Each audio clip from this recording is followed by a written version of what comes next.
Hello and welcome to the last session of Horizon. You might have marked that I didn't say good afternoon because we are working across various time zones. The first speaker is at night at its place, and we'll start farthest and come across the continents to UK and to the Gulf. I hope you have enjoyed the last three sessions and benefited from it. Request our Executive Director, Dr. Suchitra Nagare, Madam, to give her introductory remarks. Hello everyone. This is Dr. Suchitra from Hyder Medical College. I welcome all the speakers of today's last session organized by Department of Orthopedics, wherein we have discussed various avenues available for the careers available across the globe in orthopedic field. I think we have a session on Wednesday, Thursday, and Friday.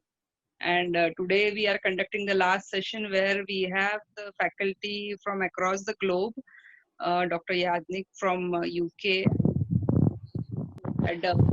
So I welcome all of you for today's last session. And I'm very sure that whoever budding orthopedic surgeons have attended today's the last three sessions conducted by Mimer, by now they must have been cleared about what are the scopes and how they can practice, how they can set up their own hospitals, which specialty they can choose, if someone wants to go abroad and get trained and settle there, or someone wants to go abroad and do some kind of training and come back and have their own setups. So I'm very sure that all the orthopedic surgeons who have attended, they must have decided by now that today's session, if any doctor wants to travel across the globe like US or Europe or Southeast Asia, they can decide upon their career pathways and avenues. And I would like to congratulate Department of Orthopedic, Dr. Kamat, Dr. Ohotkar, Darpan and his team for conducting this webinar, which must have been surely helped all the surgeons to choose the right for themselves. So once again, I welcome all the delegates, all the panelists, and I congratulate the Department of Orthopedic for doing this webinar. And I'm very sure that they'll keep on having such kind of interactions wherein now the COVID had taught us for any kind of exchange of thought or the sharing of knowledge. We don't need to travel every time, but we can just do it on the phone by sitting wherever you are available. So thank you very much and all the best to all the. Thank you, Dr. Kamath, and thank you, Darpan. Thank you very much, Madam. Without your encouragement, it would not have been possible. They always say the grass is always greener on the other side of the fence. Thank you, sir. A very good afternoon to all of our participants. Today we have with us all specialists from across the globe who are pioneers in their own field to guide us about the post-graduation and to guide us about the avenues present post-graduation in orthopedics in the world. I would like to call upon Dr. Umesh Nagare to introduce all of our speakers and to start the session. Our first session will be Opportunities in the United States by Dr. Niranjan Kavadi. So I'd like to hand over to Dr. Amay. Good afternoon. I would like to introduce Dr. Niranjan Kavadi. Dr. Niranjan Kavadi was born and grew up in Pune. He graduated his MBBS from BJ Medical College, Pune. He completed his MS Orthopedics in KEM Hospital and GSMC Medical College in Mumbai in 2008. Then he served as an assistant professor in the orthopedic surgery at BJ Medical College and Sassoon Hospital until 2010. He came over to US in 2010 to pursue his subspecialty fellowship training, and he did super specialties in pediatric orthopedics at Massachusetts General Surgery Howard Medical College program and spine surgery in University of Alabama and State University of New York upstate. He has been practicing as a full-time orthopedic spine surgeon in Oklahoma City and Oklahoma, USA since 2014. Currently, he is a clinical associate professor and site director in orthopedic surgery residency program at the University of Oklahoma Health Sciences Center in the Oklahoma City. I hand over to Dr. Niranjan, sir, to continue with his talk. Thank you, orthopedic department, my honor. Thank you for having me. I'm excited to be here, and congratulations to all the graduating residents. It's a big feat when you graduate from orthopedic surgery residency program. And somebody told me, my mentors back then, when you graduate, that's actually when you start your journey. So that's when you start for exploring for your field. And there are actually three things that you have to decide. So mainly what type of practice you want to be in. You want to be in a freelance private practice, or you want to be in an academic institution, you want to be with the hospital. So that's one aspect of it. Then second thing, you have to decide the place where you want to go. You want to be in a metro, or you want to be in a smaller city. And then third thing, of course, is the specialty which you want to do. You want to do general orthopedics, or nowadays there seems to be trend in training further in subspecialties, and then practice only subspecialty or some mixture of general orthopedics and subspecialty. So like I said, I grew up in Pune, and I did my residency at KEM. At that time, didn't have much thought of coming to the US. I was actually going to practice in Pune, but after that, talking to few friends, there were a few friends and few colleagues, few seniors from KEM, and some of them from BJ as well, who came to the US. And after talking to them, and then after coming to the US for first time, after doing all the exams, then just evaluating all the options. Especially, I didn't have anybody from my family who is a physician, so there was nobody guiding as such. You have to explore the field yourself. So without further delay, I'm just going to get started with US. How I came to the US is I took my USMLE exams while I was in KM, while I was completing my residency. And then after that, I was in BJ as assistant professor in orthopedics. So I took part of the USMLE exams then. Then after that, I came here. So the opportunities for training in the US, of course, at some point, people decide if you want to be in the US for short term or you want to be here for long term. Your training opportunities after residency is fellowship opportunities. Of course, there are observership opportunities as well. Depends how long of a course you want. Right immediately out of your residency, I would recommend a fellowship, which is usually 6 months to 1 year. If you have been in practice, of course, just staying for a few weeks, just learning a new technique, that's a different thing. But fellowships, usually, so you, for applying for all fellowships, you need a USMLE, the United States Medical Licensing Examination. So USMLE has three parts, essentially. The part one, which is part one and part two, these are theory exams, these are written exams. So part one includes all of your subjects for MBBS year one and year two, all the basic sciences, anatomy, physiology, biochemistry, pathology, microbiology, all of the basic sciences. And part two, CK, which is the clinical knowledge, that includes all of the clinical subjects, the medicine, surgery, obstetrics, gynecology, and the allied subspecialties. The third part of it, so the second part is divided into two. The part 2 CK, or the clinical knowledge, and part 2 CS, or the clinical skills. The difference between that is the clinical knowledge is more of a theory exam. The clinical skills is more of patient interaction. So that is just for us, and we are essentially the foreign graduates. So for us to get used to the American ways, the US ways of interacting with the patient, of clinic encounters. So that is the clinical skills part, and essentially they'll be testing your patient interaction skills, the counseling skills. One part of that is also your English communication. After you graduate from the CS, then you take the step 3 of the USMLE, which is again more of clinical part, but it's clinical and patient scenarios. They will give you the actual patient scenarios, and then you have to solve those patient scenarios. It's an exhaustive exam, usually like 2 days in a row, 8 hours. So it's an exhaustive exam. That's something that you can take right before your fellowship. So after you have graduated from your CS, then you can start applying for fellowships.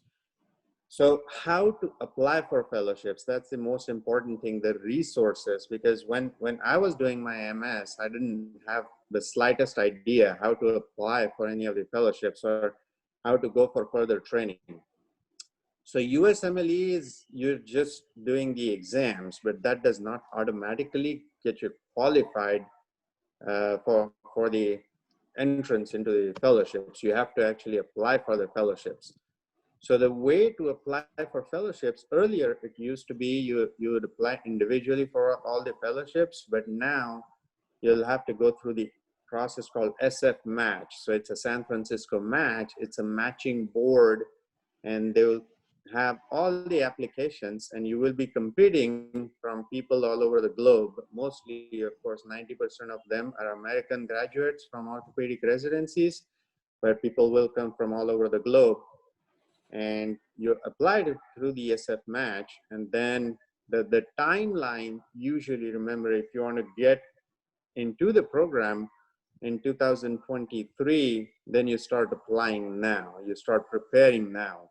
So typically the match happens 2 years before you start the program. So 2021, 2020, now the match that will start now will be for 2022. So you have to keep that timeline in mind.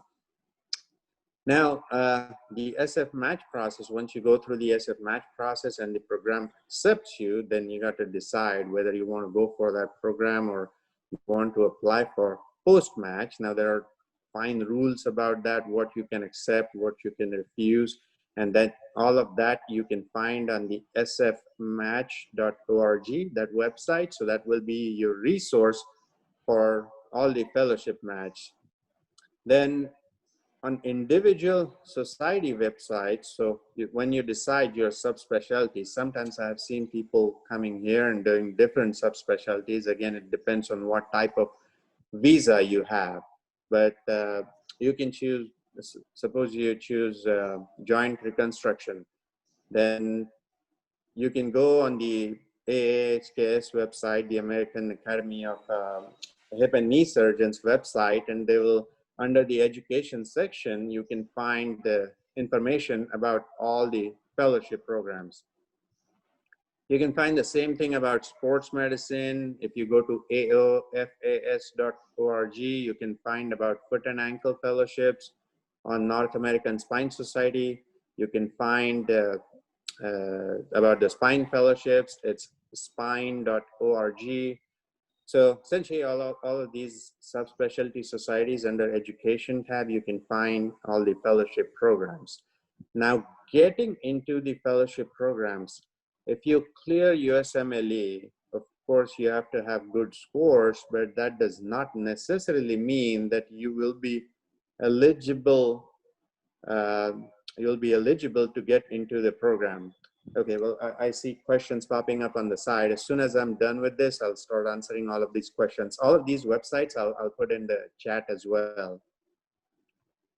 So that does not automatically qualify you to get into the fellowship. So there's a ACGME, which does the accreditation for the fellowship programs. The requirements to get into the fellowship programs, these are constantly changing.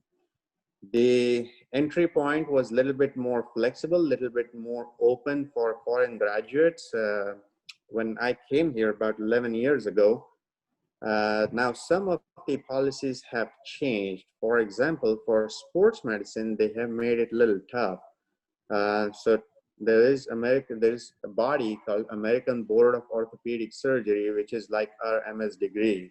After we are done with the residency, you will take an exam, which is usually a 2-part exam, the theory and the oral exam, and then you become ABOS, or American Board of Orthopedic Surgery board certified, which is essentially the MS degree holding like on our side.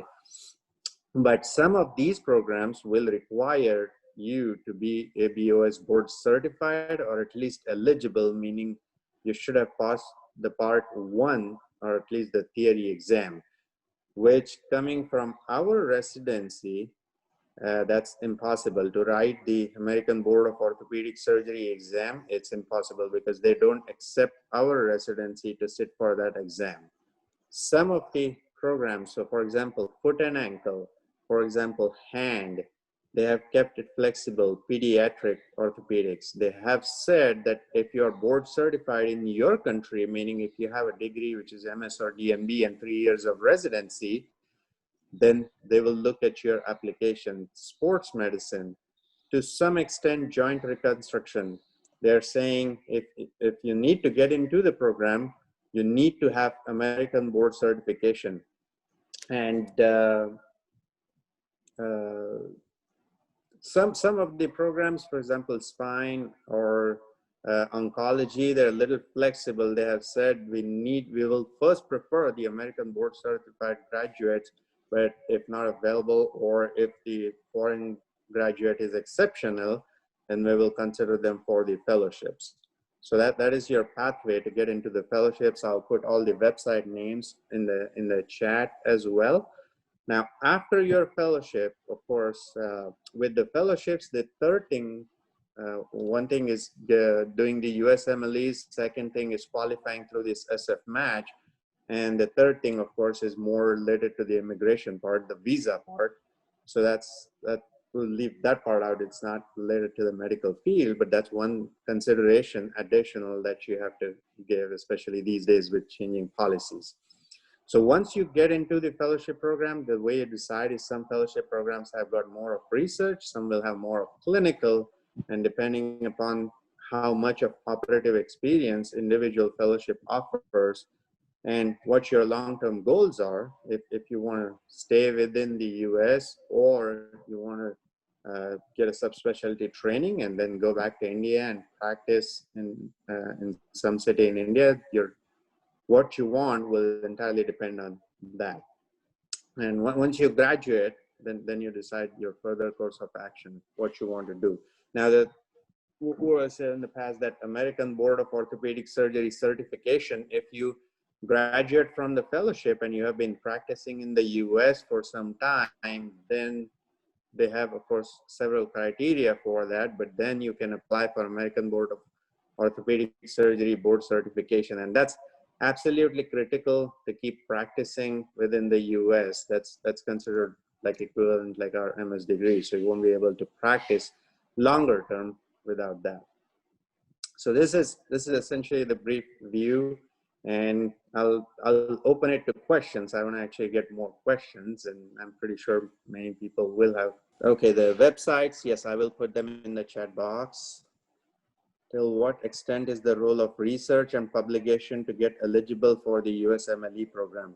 So USMLE is just an exam. There is no eligibility for that. The eligibility for that is your MBBS, and people who are focused, I have seen, they will take their USMLE exams during their MBBS days. So while you are in third year, you can take your step 1 USMLE, and right out of third year, when you're in your internship, you can take your type 2 or 2CK of the USMLE.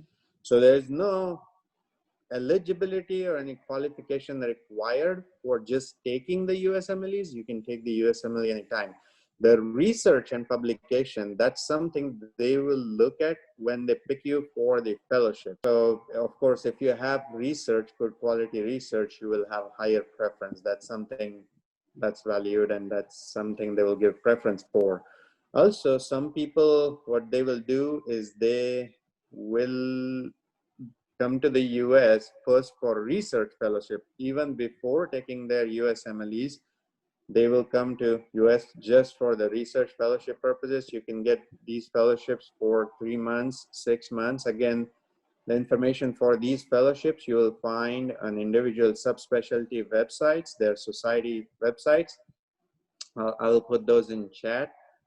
And there you'll get the information for research. Research is just dedicated to clinical research or basic science research. You can choose any one of those, but I know of several people who have done those fellowships for 3 months, 6 months, or even a year, because that increases your chances of getting into the clinical program.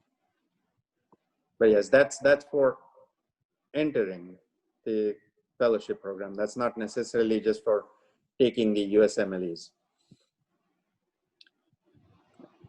Do fellowship applications also take into consideration our research publications, community service, and leadership positions? Absolutely. Yes, all of these will be considered. So, of course, the highest value is going to be your research and your publications and your USMLE scores.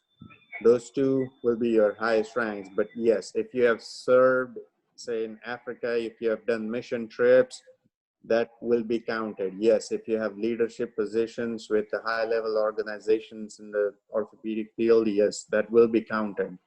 If you're on the editorial board of Indian Journal of Orthopedics, yes, that will be counted. All of these will be plus points in your favor.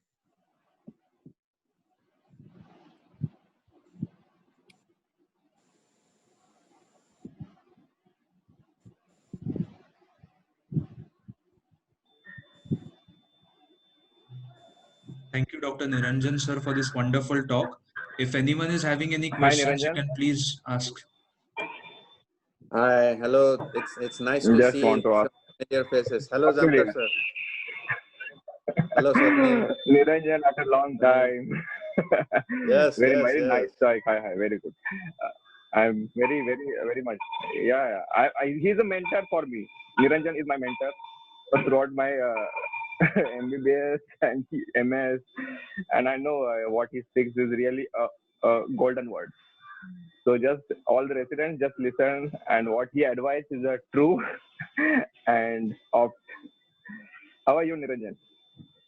Good, good. Thank you so much, Swapnil. Thank you for kind words. Good to see you. Yeah, it's good to see all the colleagues, friends. I saw several familiar names, familiar faces. Good to see Zamkar sir after a long time. Good to see Swapnil. Yeah, all be guys. Yeah. Niranjan, where are you now? I'm in Oklahoma. Oklahoma, US. Very good. I'm now the site director and associate professor with the University of Oklahoma. Very good. I'm very proud of you. Thank you, sir. I routinely go to US. Maybe I'll, if you can just send me particulars on my jamkar@gmail.com. Yes, sir. I will do that. Yes, sir. Yeah. I think I remember I talked to you a long time ago, sir, when you came here to meet Saket. Yeah. I'm just Maya was talking. Sorry, Niranjan. Yeah, good to see, madam. We used to fight for the spine cases in BJ. Jamkar ma'am must have a regarding cases in the OT. Yeah, that's all nostalgic. It is. No, but Do you do TKR, Niranjan? I'm sorry? Sir, I'll interrupt this conversation, sir. I think it's time for the next speaker to join. We'll take up the questions during the session, sir. No problem. Thank you. Thank you, Dr. Niranjan, for this wonderful talk.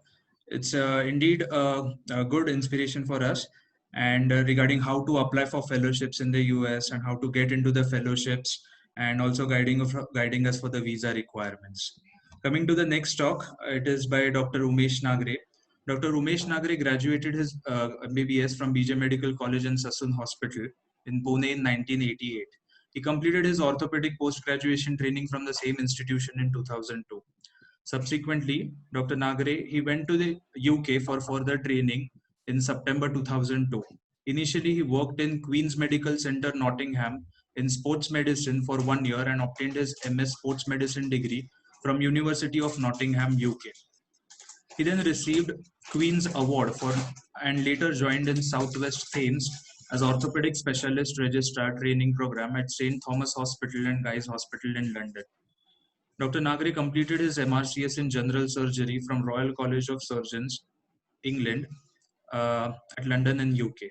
He then completed FRCS orthopedics. Currently, he is working as an examiner for MRCS and FRCS exams in orthopedics. Dr. Nagare has conducted many training programs in joint replacement surgery and delivered numerous lectures all over the world. He has delivered lectures on computer navigation, that is GPS, total knee replacement, severe varus and valgus deformities of the knee all over the world. Dr. Nagare currently performs joint replacement surgeries at Dinanath Mangeshkar Hospital and Vishwara's Hospital in Pune. Thank you. Handing over to Dr. Nagare to continue. Good afternoon, everyone. I will start sharing my screen first.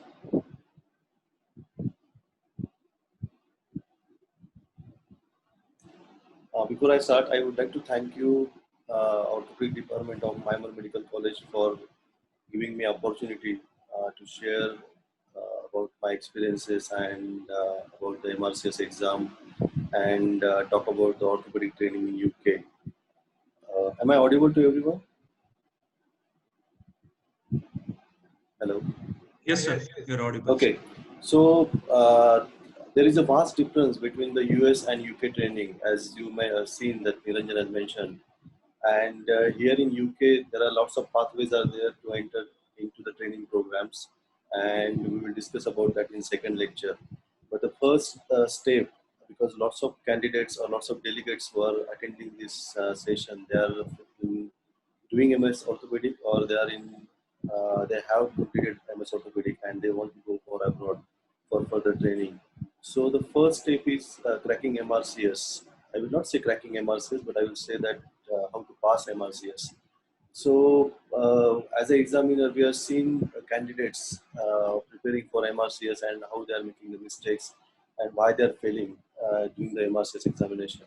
So let's start. So MRCS exam is divided into two parts, part 1 and part 2. You can say part A exam. So this is the intercollegiate exam. It's a 5-hour MCQ exam consisting of 2 papers. So the morning paper is 3 hours and afternoon paper is 2 hours duration. And this paper covers generic surgical sciences, applied knowledge, including core knowledge required in all 9 surgical specialties. So paper 1 is applied basic sciences and paper 2 is principle of surgery in general. So I would rather say that this part 1 exam is like your third year surgery exam. So all the questions are related to thinking that you are finishing your medical career and you are entering into the core surgical training. So as a pattern, core surgical training, they go through the different surgical specialties, including emergency medicine.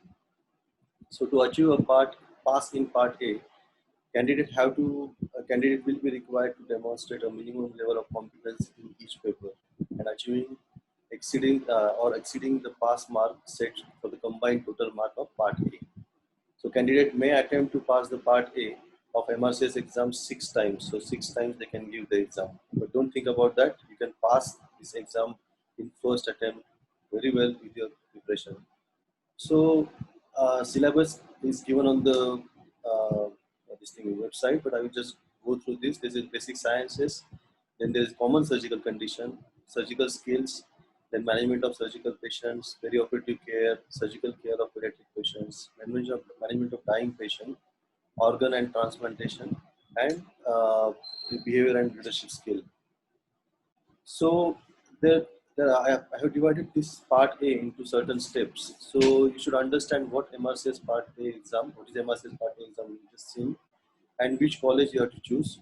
Then decide about the date of the exam, when you want to give the exam and start your preparation.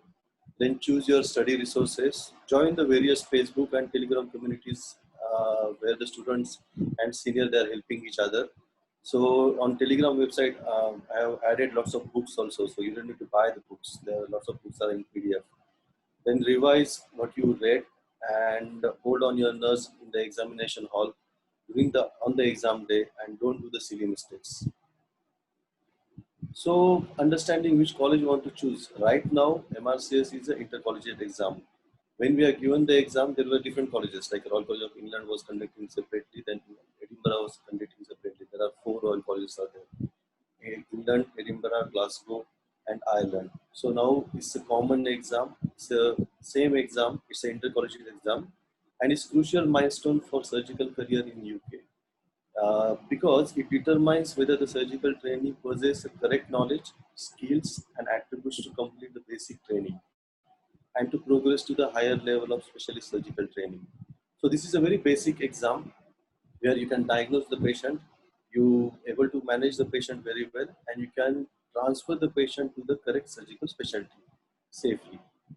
So all the websites are there: Edinburgh, England, Glasgow, and Ireland, and you can go through the websites also. I've given the links. So you need to decide what date you want basically for the exam. Why it is important that this exam held 3 times in January, April, and September, with booking closely approximately 2 months before the exam date. And as I mentioned, you need to decide the date and book the exam date. Why? Because if you don't book the date, your brain will be always in denial about the exam preparation. So if you are really serious, then book the date. Then choose your resources. What books you need to read, because this is a different exam. Then work on your weak areas, strengthen your basics, because this exam is mainly focused on the basics, and mix it with the right proportion of MCQ and EMQ, and you have to practice them every day till your exam. So do as many MCQ and EMQ throughout the preparation. So here I mentioned the best books for MRCS exam. The first book is a Basic Sciences for MRCS by Andrew Raftery.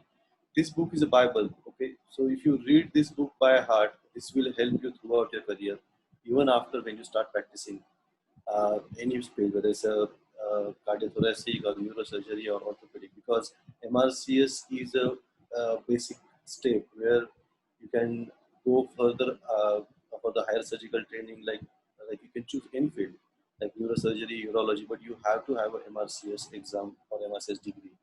Then you can, these are the mandatory books, what I am mentioning here, like MRCS Part A, which is by Catherine Parchment Smith, and MRCS Part A, Part 2, like book 2 is the revision notes. And you should have this Oxford Handbook of Clinical Surgery, because it's really helpful in all the fields, because it's a concise book and it's best to read. And keep solving the MCQ and EMQ and going through that. There are lots of online sources are there, like past test, online exams, and EMRCS is there. So you can get the membership of that also. And also definitely join Facebook and Telegram program. As I mentioned that I'm on the Telegram group, and we're continuously monitoring what students are putting there, and if there is something wrong, then we step in and we give the correct guidance. So these groups help you to understand your competition. That's very important, that how throughout the globe, how the candidates are preparing, and it's keep you motivated and help you for guidance for the study resources. And definitely you have to revise what you have read, because 1 month before the exam, stop reading anything new. It's not good. So stick to the MCQ and EMQ for your revision, and you have to finish at least 1 revision before your final date. And here on the final date of the exam, Part A, so stay composed, read questions carefully, and mark the questions as you attempt the questions, because you have a very less time, less than a minute to attempt each question. So I always tell people that you start reading word to word, because your answer is there. So when you start reading the questions, and most of the questions they are repeated, most of the questions are from the clinical aspects.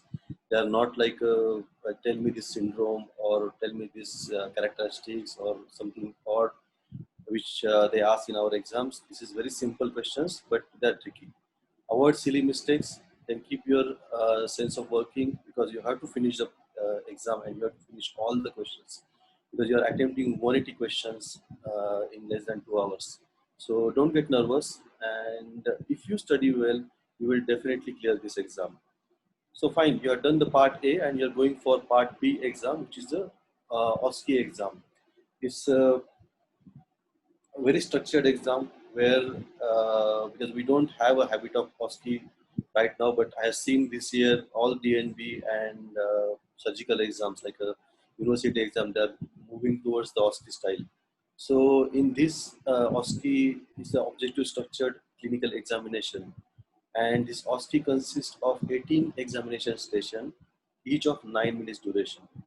And there are 6 stations are there other than this 18. 2 are preparation stations, and remaining 4 are the rest station in between. And there are 2 circuits are there because this exam run in 2 circuits. So there is a morning circuit and afternoon circuit, and the groups are then switched over. So every session there are like 24 candidates, and 12 2 divided into, and they do the exam. So these stations will examine you applied knowledge and applied skills. So in applied knowledge, consisting anatomy, surgical pathology, applied surgical sciences, and critical care. And when you see the applied skills, it consists of communication skills in giving and receiving information, history taking, and clinical and procedural skills. As Niranjan has mentioned, even in US also there is a big like importance for the communication skills. The way you talk to the patient, your sympathy factor, empathy. We are seeing this throughout the exam, whether you are approaching for the applied knowledge or whether you are approaching for applied skills. So part B exam is objective structured, and as I mentioned, it tests your knowledge and the skills. Applied knowledge, there are 8 stations of 160 marks. Each station is 20 marks, and there are lots of questions are there. So you need to make sure that in those 9 minutes, you have to read the scenario very well, because as I mentioned, your answer is there. Though it's a critical care, because I examine for physiology and critical care, though I am a orthopedic surgeon, and I have to ask those questions to each and everyone, and I have to take you through that. So if you make a mistake, we always tell you that you go back and read the scenario again. So we guide you. So apply those, like you should identify those hints. And when you go for the applied skills, there are 10 stations are there, there are 200 marks. So procedure skills and communication skills. Communication skills, there are 4 stations are there, like a giving history, making bad news, receiving information, or any history taking. Here, there are 2 examiners are there, and we are marking you all the time on your communication skills, your empathy, sympathy, the way you talk to the patients, and they carry a lot of mark in these stations, including the procedure skills also, how you explain to the patient, then how you do the procedure, the way you discard the sharps and everything. So there are small things are there, but those are very important. So during the exam, what we're checking, the General Medical Council, like USMED exam is there. So the like way UK has a PLAB exam. So we are checking the GMC domain throughout the exam, your clinical knowledge and how you are applying those clinical knowledge to your patient's diagnosis. Then we are checking your clinical and technical skills when you converse it with the patient, when you explain the procedure to the patient, or when you do the procedure itself. So we are checking that communication and of course your professionalism with the patient throughout the, this part 2 exam. And for part 2, these are the good books to read. Like these are the books to read, like a doctor exam, part B, like a revision guide, book 1 and book 2. So book 1 is a basic knowledge, and book 2 is about the communication skills. For anatomy, you should read this book, like a Get Through Anatomy, Essential Radiological Anatomy. And for surgical critical care, these are the 2 books you have to read. That's it. Like Mazhar Kanani for critical care, and there's a one more book by him also. And physiology, just same book, Applied Surgical Physiology by same Mazhar Kanani. And pathology, the only book you have to read is David Lowe, a surgical pathology book. So you in part 2 is just practice, practice, and practice. Like you at every opportunity, seeing a patient, presenting to your senior colleagues, and do your viva practice. So you stand, just grab hold of your seniors or your close colleague or your friend and start presenting. When you start talking, that time you will realize what mistakes you are making.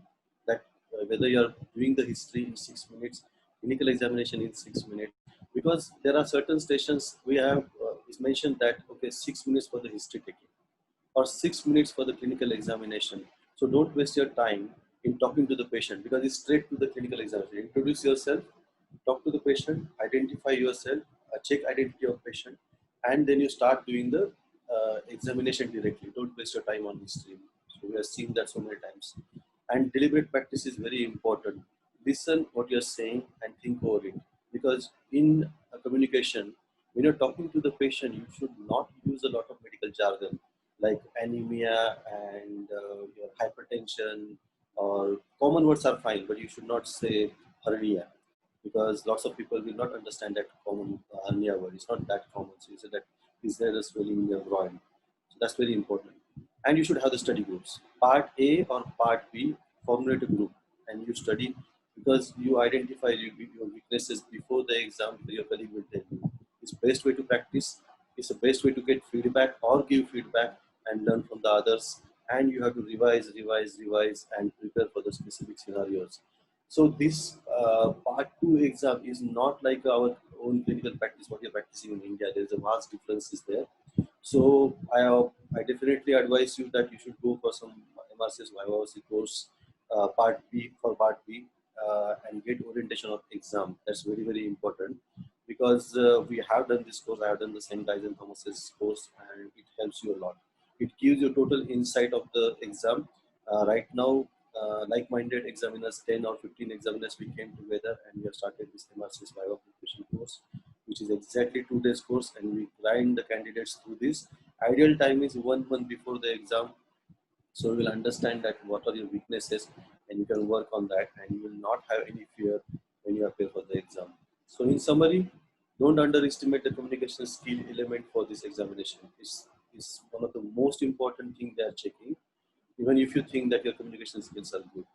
So make sure that you know the game, you read, go through the websites, read what is the portion, and do the deliberate practice at every opportunity. And remember that your communication skills are continuously tested, and use it at your advantage. And that helps you a lot in passing your part B. Thank you. So I will take the questions now.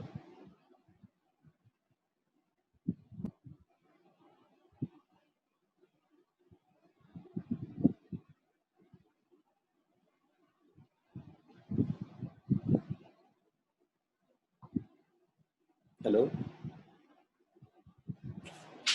Hello.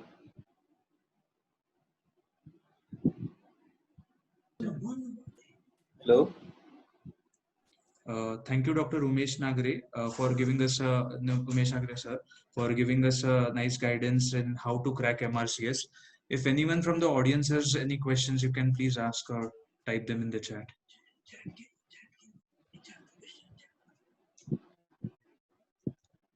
There is one question from the chat. After MS in India, can one match into ST3 training in UK, especially since that's my next exempted? Yeah, that's my next talk, which is coming up now. Okay, sir. So MRCS is a gateway for any candidate who are appearing for the finishing MS and going in UK immediately. That's very, very important, because you will exam the PLAB. Once you pass the MRCS, you don't need to do the PLAB. We have done the PLAB first and then MRCS and everything. But if you pass the MRCS, you are directly entering and matching for the jobs or residency programs.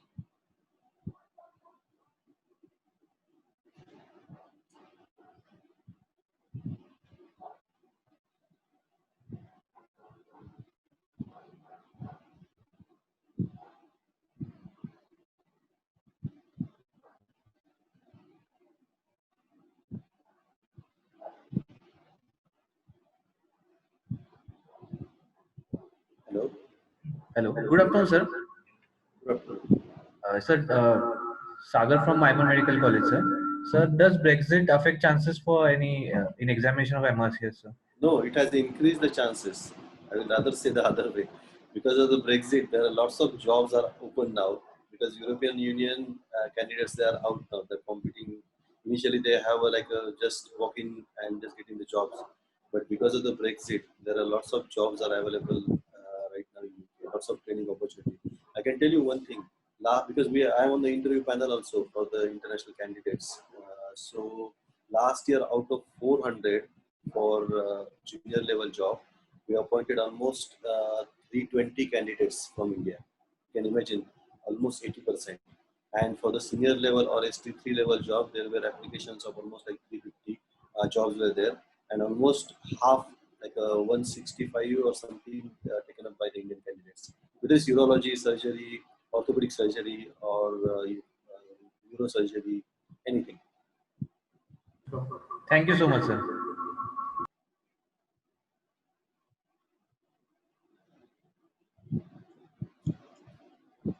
Thank you, Dr. Umesh Nagare, sir. Coming on to the next talk. The next talk is by Dr. Sarang, sir. Dr. Sarang completed his PG from Bangalore and Pune. Then he was a past faculty also in Myanmar Medical College. He has been in UK for around 6 years and worked in different places of England, from Bristol to Wales. Presently, Dr. Sarang is working as a senior fellow in South Manchester Stock Board. He has been a fellow in European Board of Trauma in Orthopedics. Also has been a fellow in Royal College of Surgeons, Edinburgh.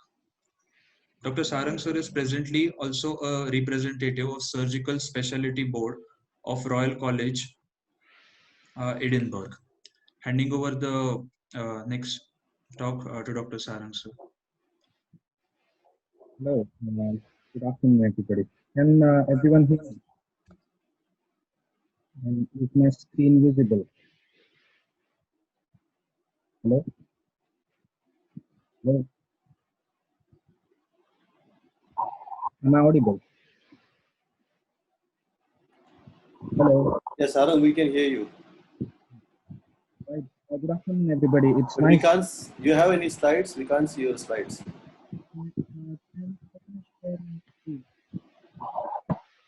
You need to share the screen.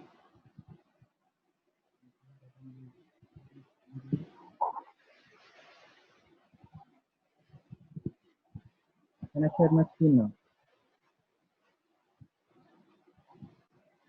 If you click on share the screen, then you load your presentation there. Like you can see your, we can't see your screen yet.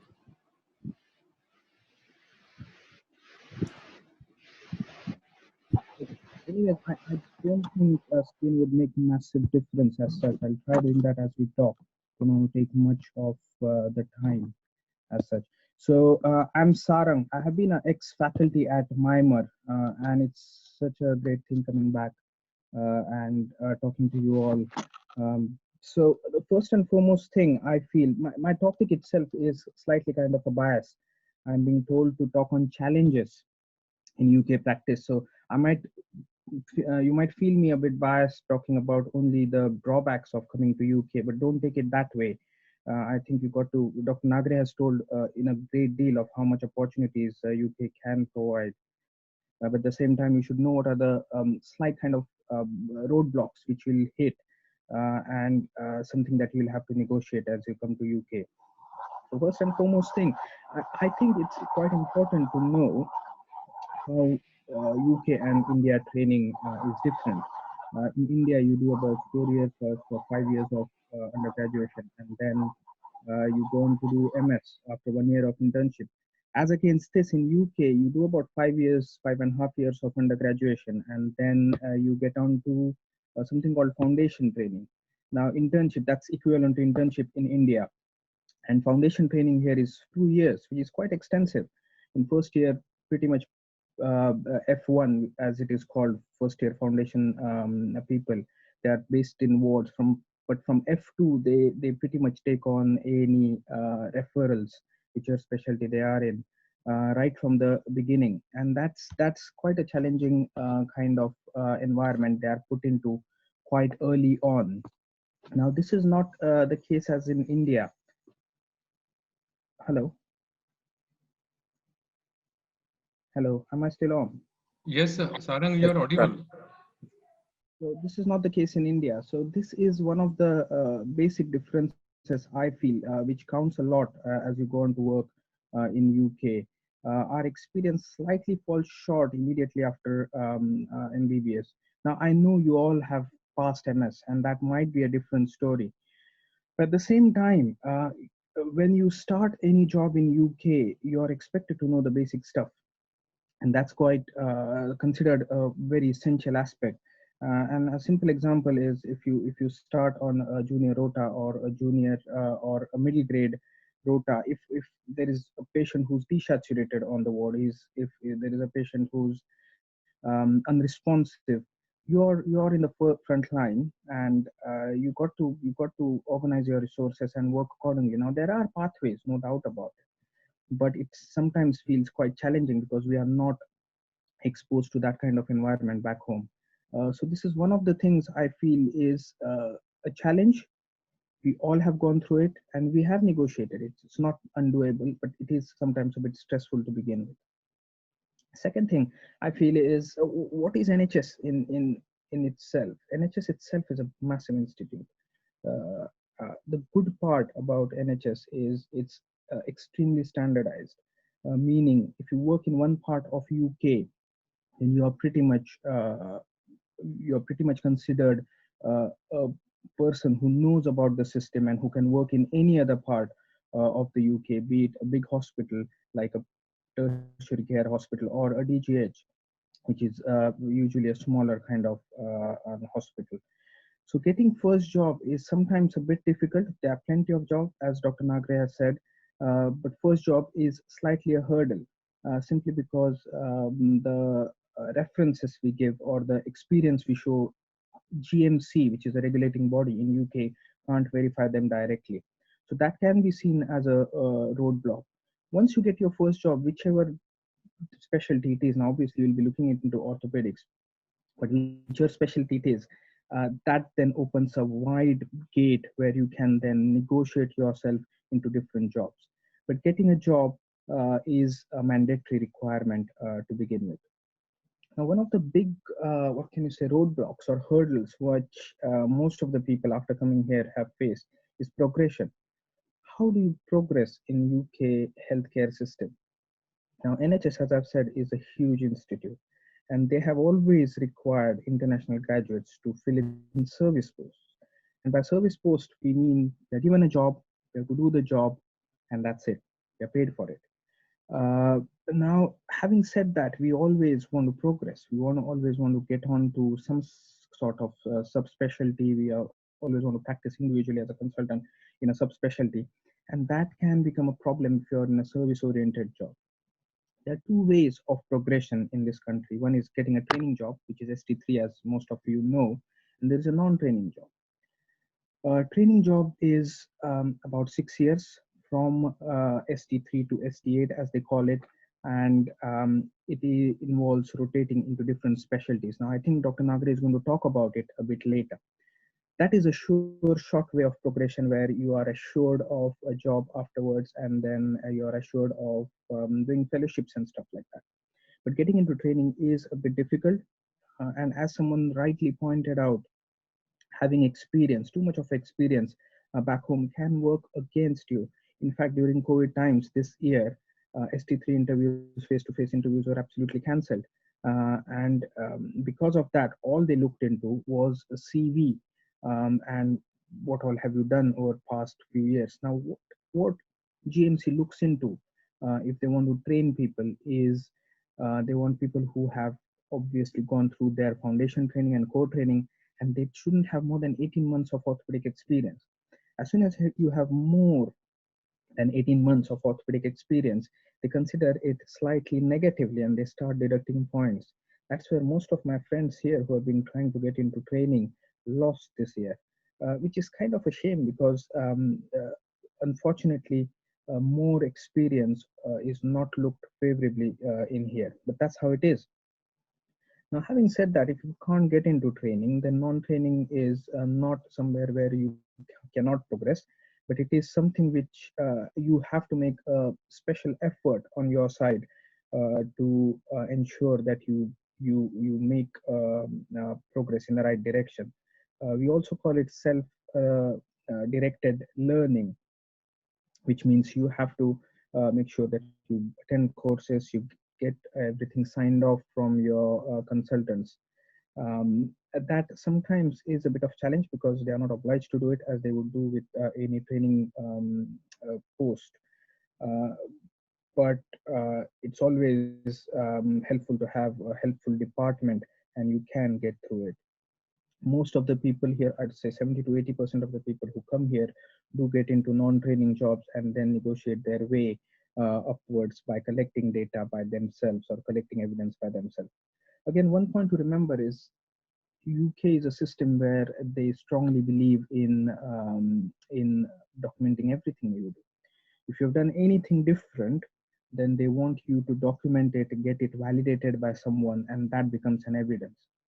If you don't make it into evidence, you pretty much haven't done anything, because you can't prove after 2 or 3 years that you have done something, be it a different surgery, a difficult surgery, or anything you have managed a patient on yourself differently.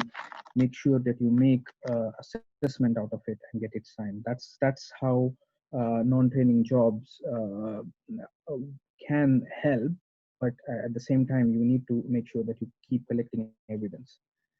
One of the other biggest roadblocks is passing FRCS. Now, obviously, when you're in training, you do FRCS at ST6 level here, which is about 3 to 4 years after you have been into the training post. FRCS is quite a rigorous exam, and it goes on for 2 days. First day is obviously all clinicals, where you see patients. There are long cases, short cases, and the second day is, now I'm talking about part B, obviously the clinical ones. Part A is the MCQ based. And part B, where it goes on for 2 days, as I've said. It's quite a rigorous exam in a sense that they are trying to pitch you up at the level where you will be seeing individual patients on your own within NHS constraints. So when you see patients, it's not like in India where you see a patient for 45 minutes, then the examiner comes in and then you talk about your case. Here, right from the word go, the examiner is watching you. So you'll have 6 cases like you would have in a clinic. The patients would be there. You just talk to them and make a plan and then move on to the second patient. And the examiners will just be watching you. They might ask you a question or two in between, but they try to replicate your usual day-to-day way of working into the exams, and that sometimes becomes quite stressful. Unfortunately, FRCS passing rate in non-training jobs are quite low, about 20 to 30%, I would say. And in training jobs, it's slightly higher. And that simply boils down to more training opportunities that the trainees get than the non-training jobs, which are service-oriented jobs. Now, having passed FRCS, unfortunately, the journey doesn't end, because then you have to work for equivalent certificate. It's called CSER here. And equivalent certificate is basically saying that I'm equivalent to UK postgraduate in orthopedics, and that involves loads of paperwork. In fact, the application can go on to about 1,000 pages. Now, it's not difficult to get 1,000 pages if you have done all your assessments and stuff from the beginning, but that needs a plan. And that sometimes can take a lot of time and efforts. GMC is the regulating body here, and GMC is responsible for giving you primary registration to begin with, and the specialist registration afterwards as well. And there are certain set patterns here in which GMC keeps a tab on you, and they keep an eye on what you're doing. One of the things is having an appraisal every year. It's on the same lines as we have adopted in India, where after every 5 years we get our renewal of registration. Here it's called revalidation after 5 years. But for revalidation, you have to do appraisal. Every working doctor here needs to do an appraisal every year. And that's quite a serious business, where you sit with an appraiser who's nominated by GMC. He could be your colleague, he could be someone from a different department, he could be a consultant. You sit with him, and then you discuss what all have you done over a year. Show your CPD, as they call it, continuous professional development. Show what all you have learned and try and put into it. Then he looks into it, and then he passes it on to GMC, and then GMC would say, fine, he's okay for this year, but he needs to do so and so things in next 3 or 4 years. For revalidation, you have to have certain things done in those 5 years to make sure that you can continue practice. This is one thing which is, I don't know if it's different, but it's quite seriously taken up here. And one has to engage in it to really carry on working. And this can take, again, a lot of time and effort. After passing FRCS, what next? Subspecialty. The UK practice has evolved now, and pretty much you are expected to do a specialty. And it happens that you practice your subspecialty in your consultant post. So you'll do all sorts of trauma, obviously, which comes your way. Specialist trauma, say pelvis acetabular or spine, will obviously go to the specialist. But the other regular trauma is done by you. And then you have your individual elective, not elective, but subspecialty practice, be it spine, be it hip, knees, on your non-trauma days. So that's how the UK practice has evolved. And pretty much then you hone down your expertise into one specific area. And you then tend to only practice that. So fellowship is also a big thing here. Obviously, there are loads of fellowships in UK. Yes, Dr. Sarang, we can see and we can hear you now. I'm really sorry, Darpan. No, it's okay.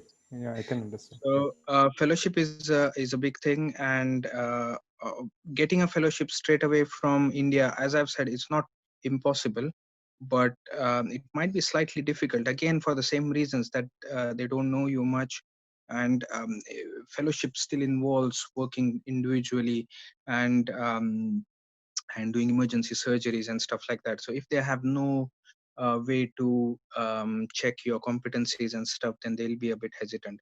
Now, Indian Orthopedic Association has got a few tie-ups with some universities here, especially one in Glasgow. It's in the Golden Jubilee Hospital, where they do have a transfer or exchange program. And there are about 4 or 5 candidates from India who come every year to Glasgow Fellowship, which is quite a good fellowship. And I think this is something which be worth looking into. They are given provisional registration for a year to work, and I think this is one thing which you all could look at. But I would suggest going through a formal pathway would be ideal. Lastly, facing of challenges, obviously, consultant jobs as such in UK are not massive. It's like a pyramid. At the top, where consultants and the posts above lie, there are very less jobs, and at the bottom, where junior and middle grade jobs are, there are plenty. So you will have to be really good at, especially climbing the ladder. And sometimes people do get stuck at times in progression. I'm not saying it's impossible, but you need to take loads of efforts and know the system well. Unfortunately, the way it works here is, even if you're exceptionally good, I don't think you can cut on um, to the progression times. A year here and there, but most of the people would take what it takes to progress to the consultant job. It's a great place to be in. And the working pattern is quite good. You get plenty of time for yourself. Social life, family life is always good. You'll always find Indian societies here. I had a few slides showing how we get involved here with Indian festivals and stuff as well. So it's not bad on those terms. You don't slog too much. You have got plenty of time for yourself and your hobbies. But at the same time, you can get lost into the system quite easily, which would mean that you lose out on showing your experience, and that might count against you. Um, I think it's always, when you talk on such topics, it boils down to your personal experience, and my personal experience might not hold what can you say, relevant to you. So I would strongly suggest it's always a personal perspective of how you look at things. And make sure you do justice to yourself. Make sure you do justice to your family and everyone around. Obviously, we are quite ambitious when we just pass out from, say, MBBS or MS, and we just want to conquer the world. But sometimes you have to limit your expectations. So what I feel is,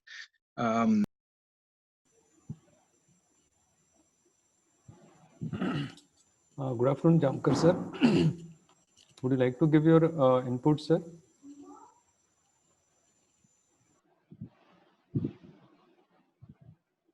I think this is a nice presentation.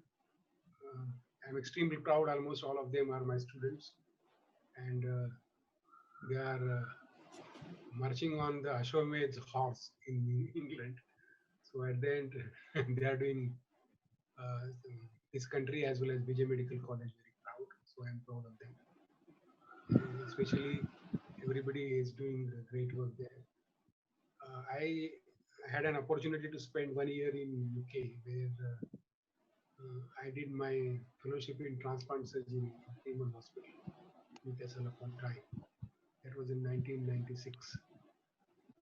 And nowadays, it was very easy for us to go to UK because all our degrees were recognized. In fact, had an appointment from that overseas clearing house as an SHO in 1975. But those days it was what is called a bus system. And once you miss the bus,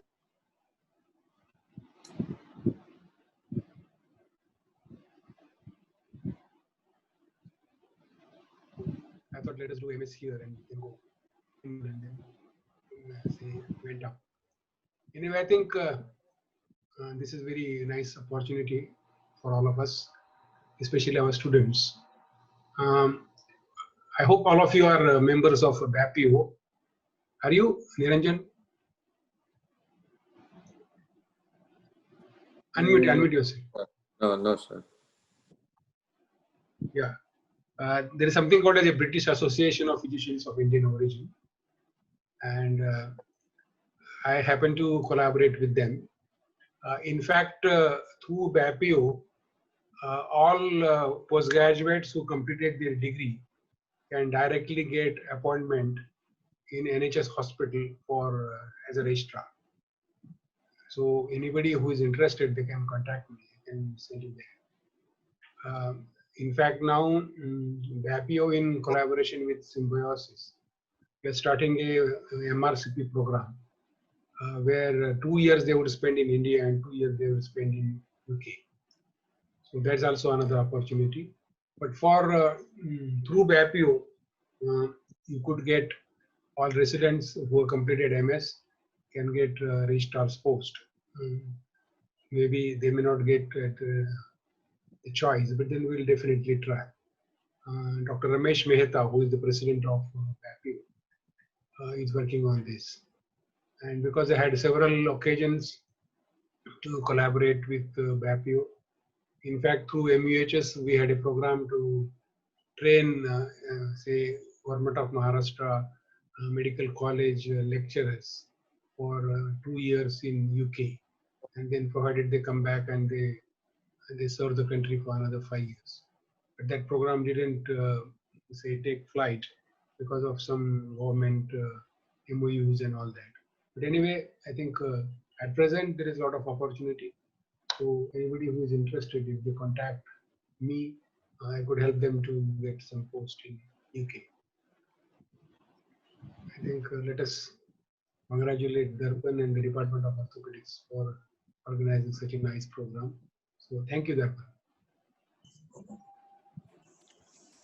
Thank you, Zamkar sir, and thank you, Sarang sir, for his wonderful guidance and challenges in orthopedic practice in UK. The next talk is Dr. by Umesh Nagare sir. Again, I would like to hand over the application for the topics of training in UK and practice in other European countries. Thank you. Okay. I will start sharing my slides now.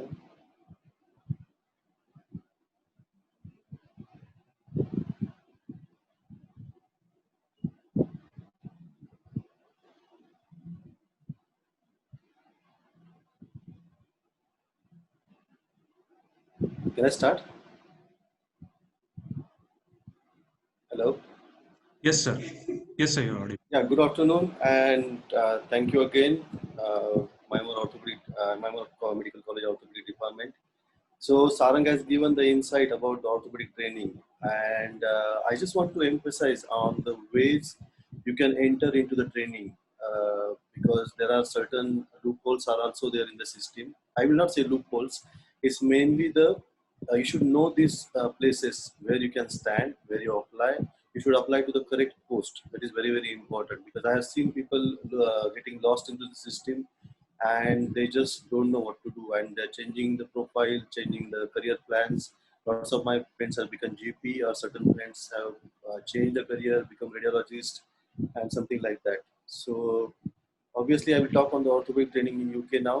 So because this is an insight every candidate in orthopedics in India should know.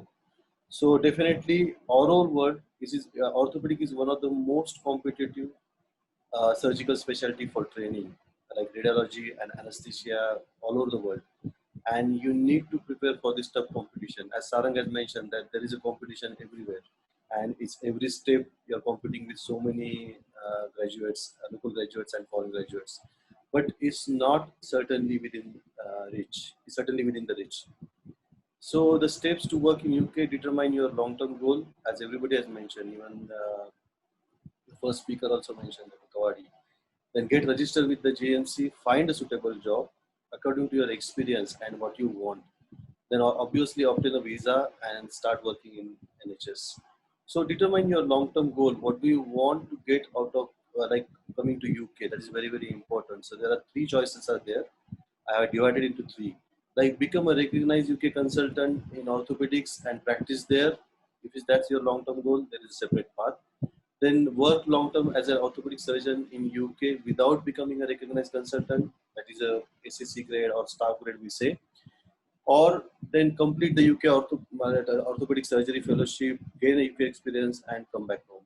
If you are clear about these ideas, then you find the correct jobs for you, for yourself, and then you progress further. So GMC registration is mandatory for every doctor so that you can practice safely in UK. So you have to create a GMC account. I will not go through the details, but ILTS is mandatory, your basic medical degree.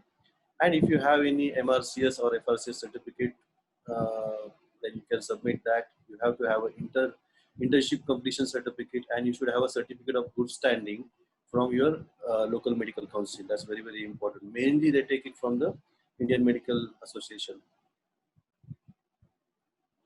So you need to provide a proof of clinical skills and knowledge, and so there are 4 options are available for orthopedic surgery. Either you can give PLAB, so people who are just graduated, they should give the PLAB and enter into the surgical training, like Sarang also mentioned. I will go through that. Or if you are a postgraduate in any field, like whether it's orthopedic surgery, general surgery, or anything, you should pass your MRCS immediately. So ideal time for passing the MRCS or appearing for MRCS if you are doing the post-graduation in India is second year. Because second year is generally a very easy year and not that busy in your department. And this is the time you should sit down and crack the whole exam. We have a candidate from Dinanath Mangeshkar. His name is also Umesh. He passed his part A in second year start, like a first 6 months. And next 6 months, yes, there is part 2. Then clear his DNB, clear his IELTS, and got the job within 6 months. He's already working in UK in Slough. Then FRCS is another way, that if you have the FRCS orthopedic, you can directly go for the higher level job, like a local consultant or staff grade. Or there are certain RCS sponsorship fellowships are there, where like a Royal College of Surgeons are sponsoring you for coming to UK and getting trained and sending you back after 2 years.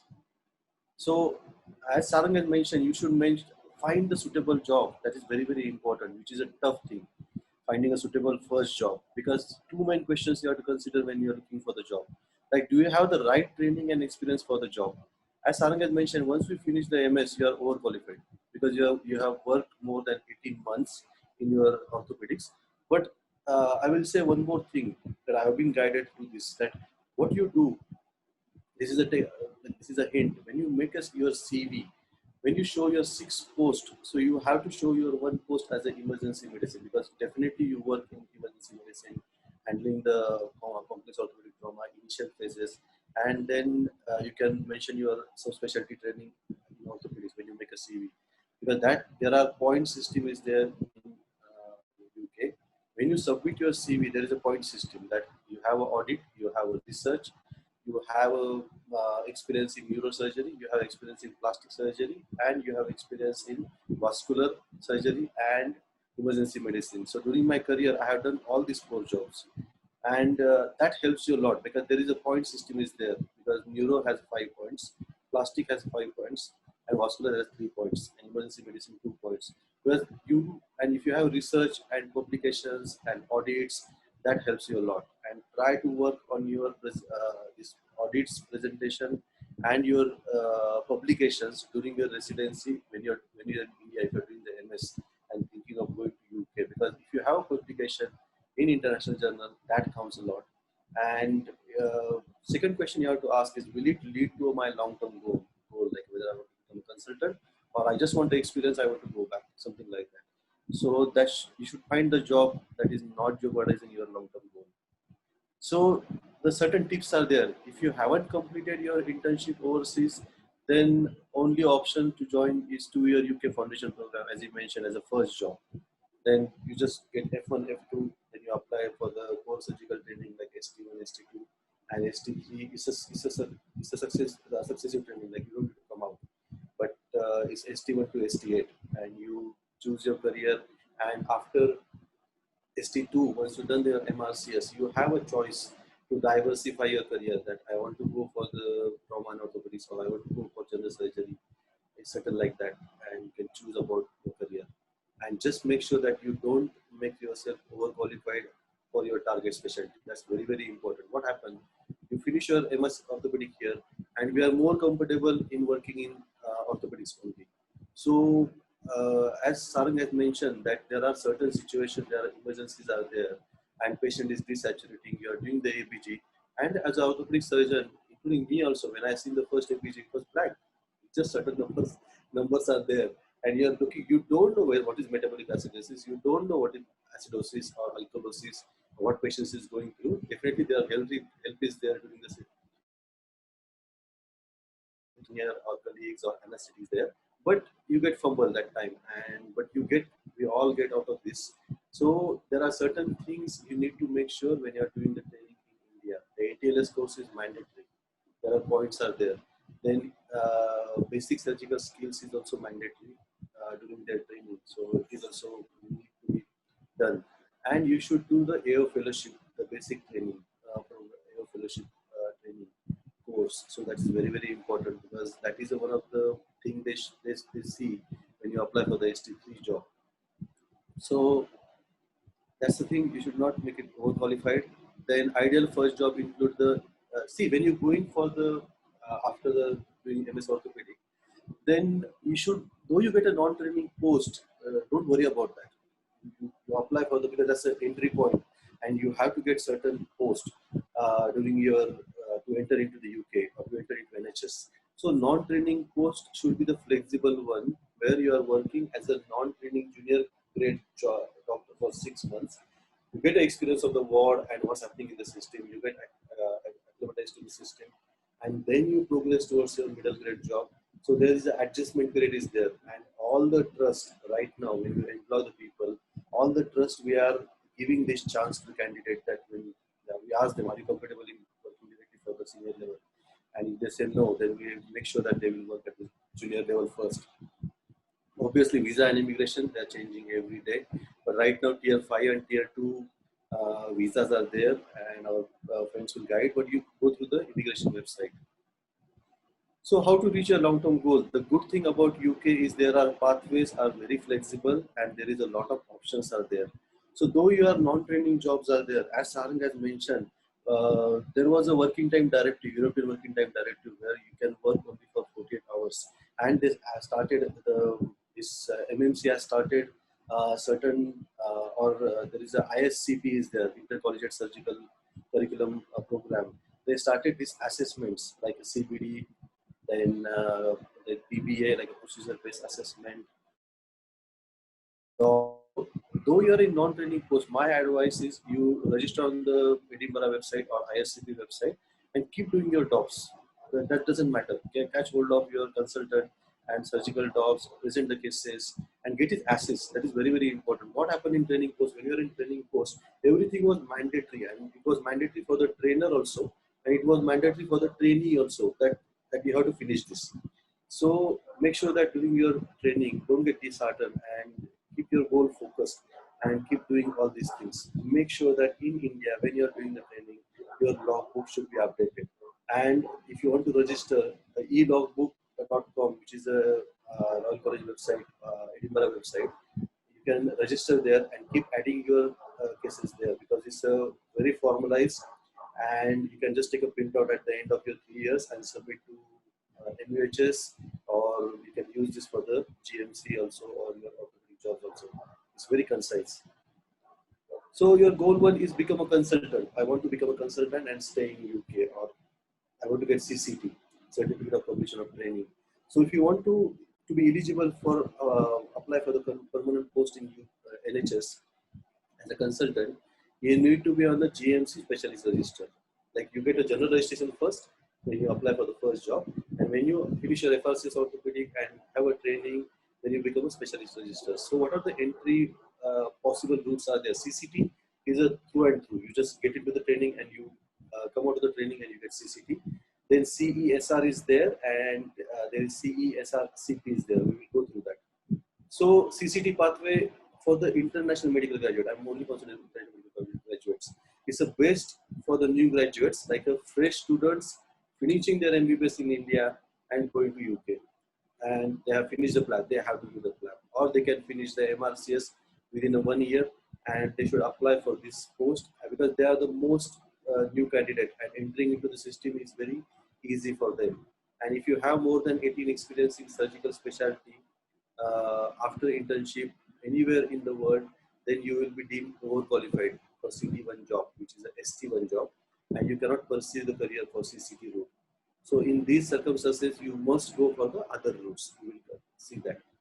So this is a typical CCT, that you entered the foundation program. This is a 2-year foundation program, or you should have the 1-year internship and 1-year UK foundation program, or 1-year post internship experience in acute surgical specialty. So the candidates who are looking for this program, I will advise them, once you finish your internship, go for the acute surgical specialty if you want to career the surgeon. The most common job they will look into it is emergency medicine. You have to do this, and the second job are related. Whether it's orthopedic, then you should do neurosurgery. Whether you want to enter into the cardiothoracic, you should do vascular surgery. Then after that, or there is a 1-year UK VAST training is there. I will go through that also. So then you progress to the core training, which is a ST1 or CT1, they say. This is a 2-year UK core surgical training, where you will rotate it to the different specialties, like vascular 6 months, then or 4 months, then emergency medicine 4 months, like that. So they will cover all the surgical specialty. And eventually you will enter the higher surgical training, which is a ST3 level, and you will finish your 6 years trauma and orthopedic training. At the end of the 6th year, ST6, you will appear for FRCS, and that's by exam. And as Sarang has mentioned, it's part A and part B, and it's a tough exam. I was an examiner for these exams also, and we see that it's a tough exam. And once you finish this exam, you get a CCT. Because last 2 years you do the fellowship. I want to become a shoulder. I want to do shoulder. I want to do complex trauma. I want to do pelvic trauma, or I want to do arthroplasty. Then you take your next 2 years accordingly, and you become a UK consultant.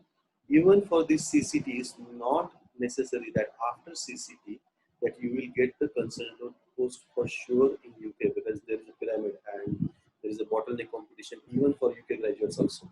But with CCT, your whole world is open to you. That you can go to Singapore, you can go to Australia, New Zealand, Canada, anywhere, because that training with the CCT certificate is recognized. So you can get the jobs other than UK anywhere, Ireland, and even in the Europe also, because the whole training is recognized. So that is the advantage of doing the CCT. And I've mentioned the VAST training. So what is the VAST? It is a 12-month long course which help to prepare and enable international graduates to apply for the first year specialty training. So it fulfills the requirement. It is suitable as a first job. Lots of jobs are available. You can enter into the ST1 or CT1 level job very easily, and you can pursue your career. So when you enter into the VAST also, I always mention, and even mentioned in the previous talk also, that you should identify the job other than orthopedics. If you want to do the orthopedics, try to collect the points for your orthopedic training, like neurosurgery, it helps a lot.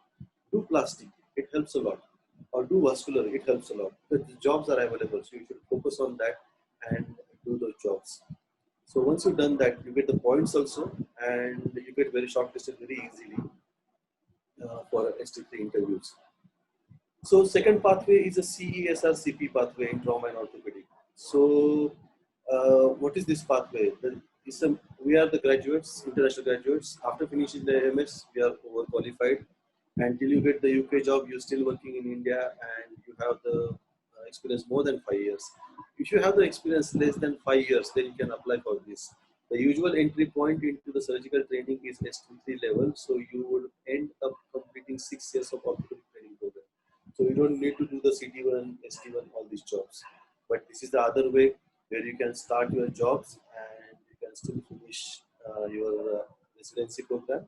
Sometimes there's a training post, sometimes there's a non-training post. Sometimes you can apply for the multiple locum post, like a locum specialist registrar, LAS, they call LAS post. LAS post is normally recognized for the training.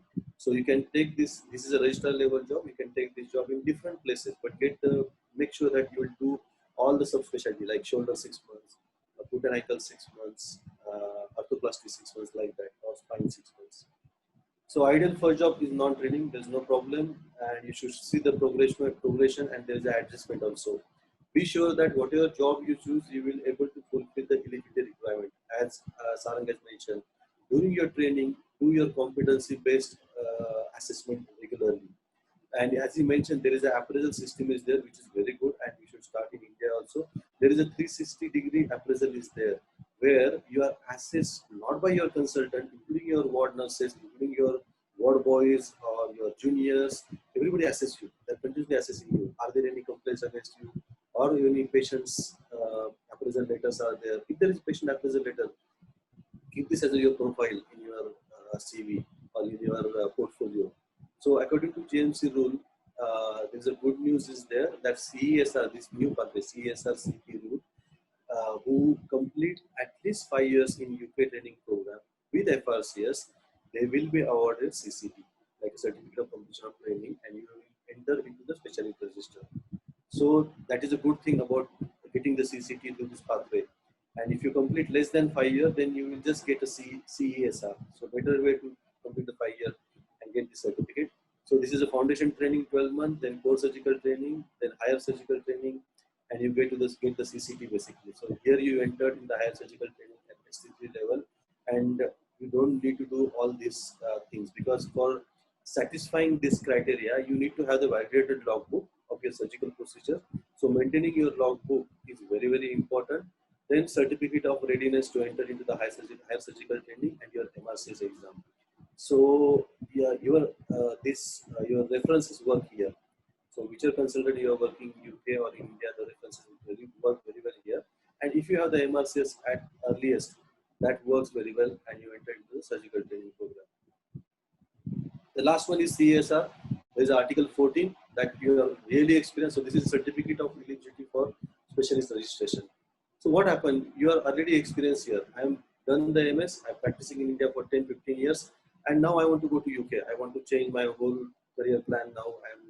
I'm not worried about the residency. I just want to go and work there, and I'm not worried about the training program also. So there is another way. Is Article 14 is there, and as Sarang has mentioned, that you have to. There is a system that I have put the this website addresses also. So this website address CSR at the bottom, on the GMC website, it will guide you. It's almost 1,000 pages article. Like you have to submit all the degrees and your experiences, your logbook, your appraisals, your procedure-based assessments, everything.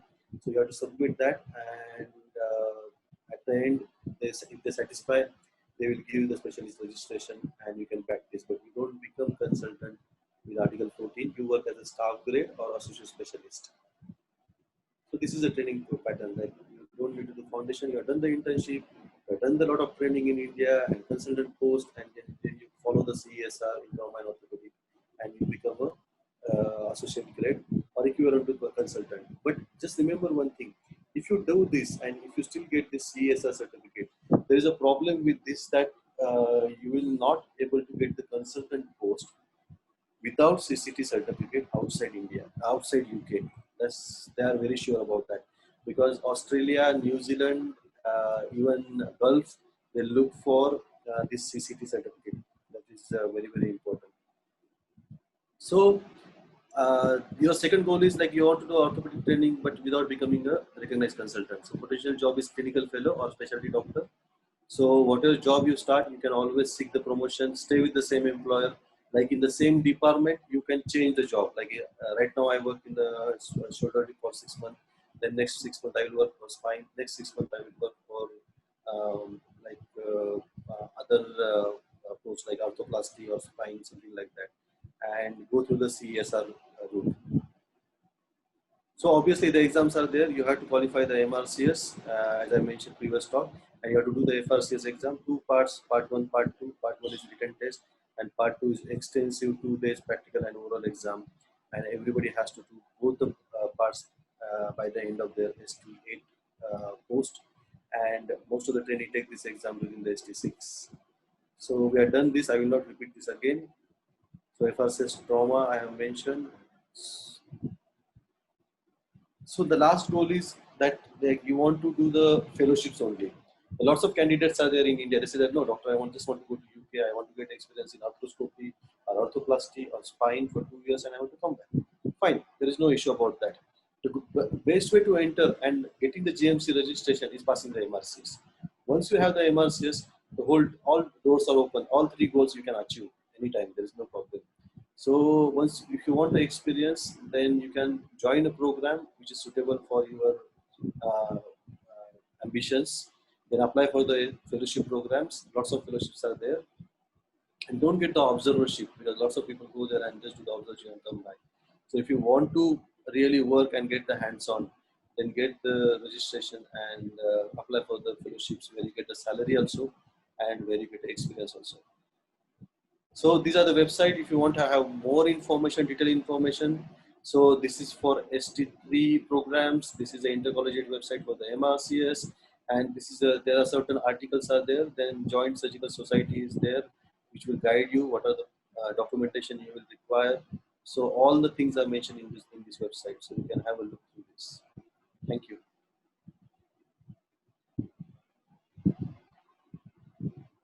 Hello. So if anybody have the questions, then we can go to the questions.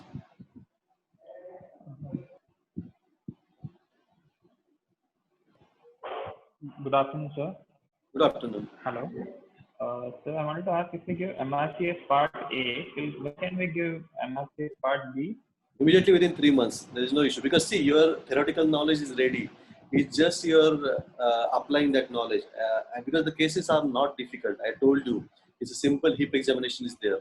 And I'm not looking for the special science. I'm looking for how you talk to the patient. You have to see the gait, how the patient walks. The other like a tick boxes are there, because I'm marking the person on that.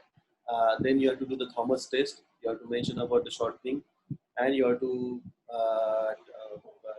do the other test like X-rays, and I will show you the X-ray, because we are looking for very basic things.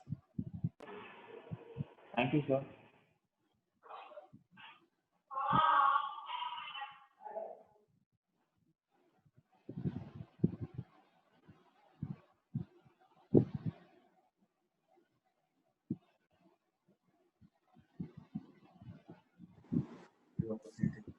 So there is one question from the chat.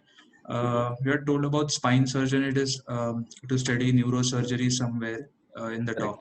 Can you please elaborate on it again, sir?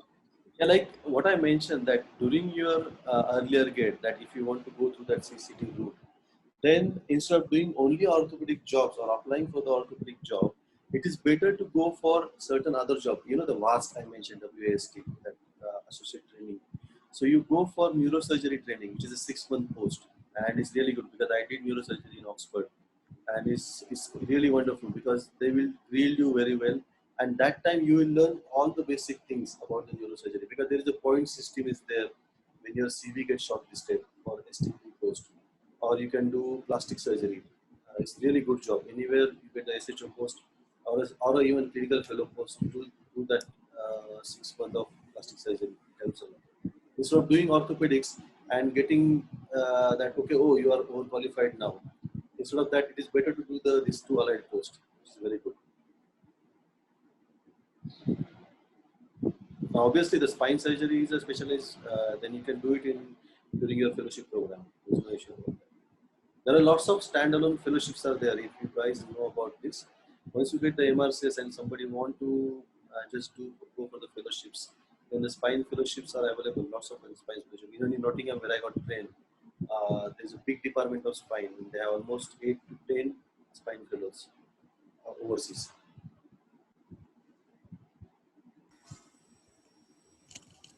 Umesh sir, can you just display your last slide, sir, which has all the websites shown? I think you have recorded, right? You can share the slide. I don't have any issues. Okay, right, sir. You have the slides, right? That okay. Wait a minute. I will show you. Just hold on. If somebody want to take a snapshot, then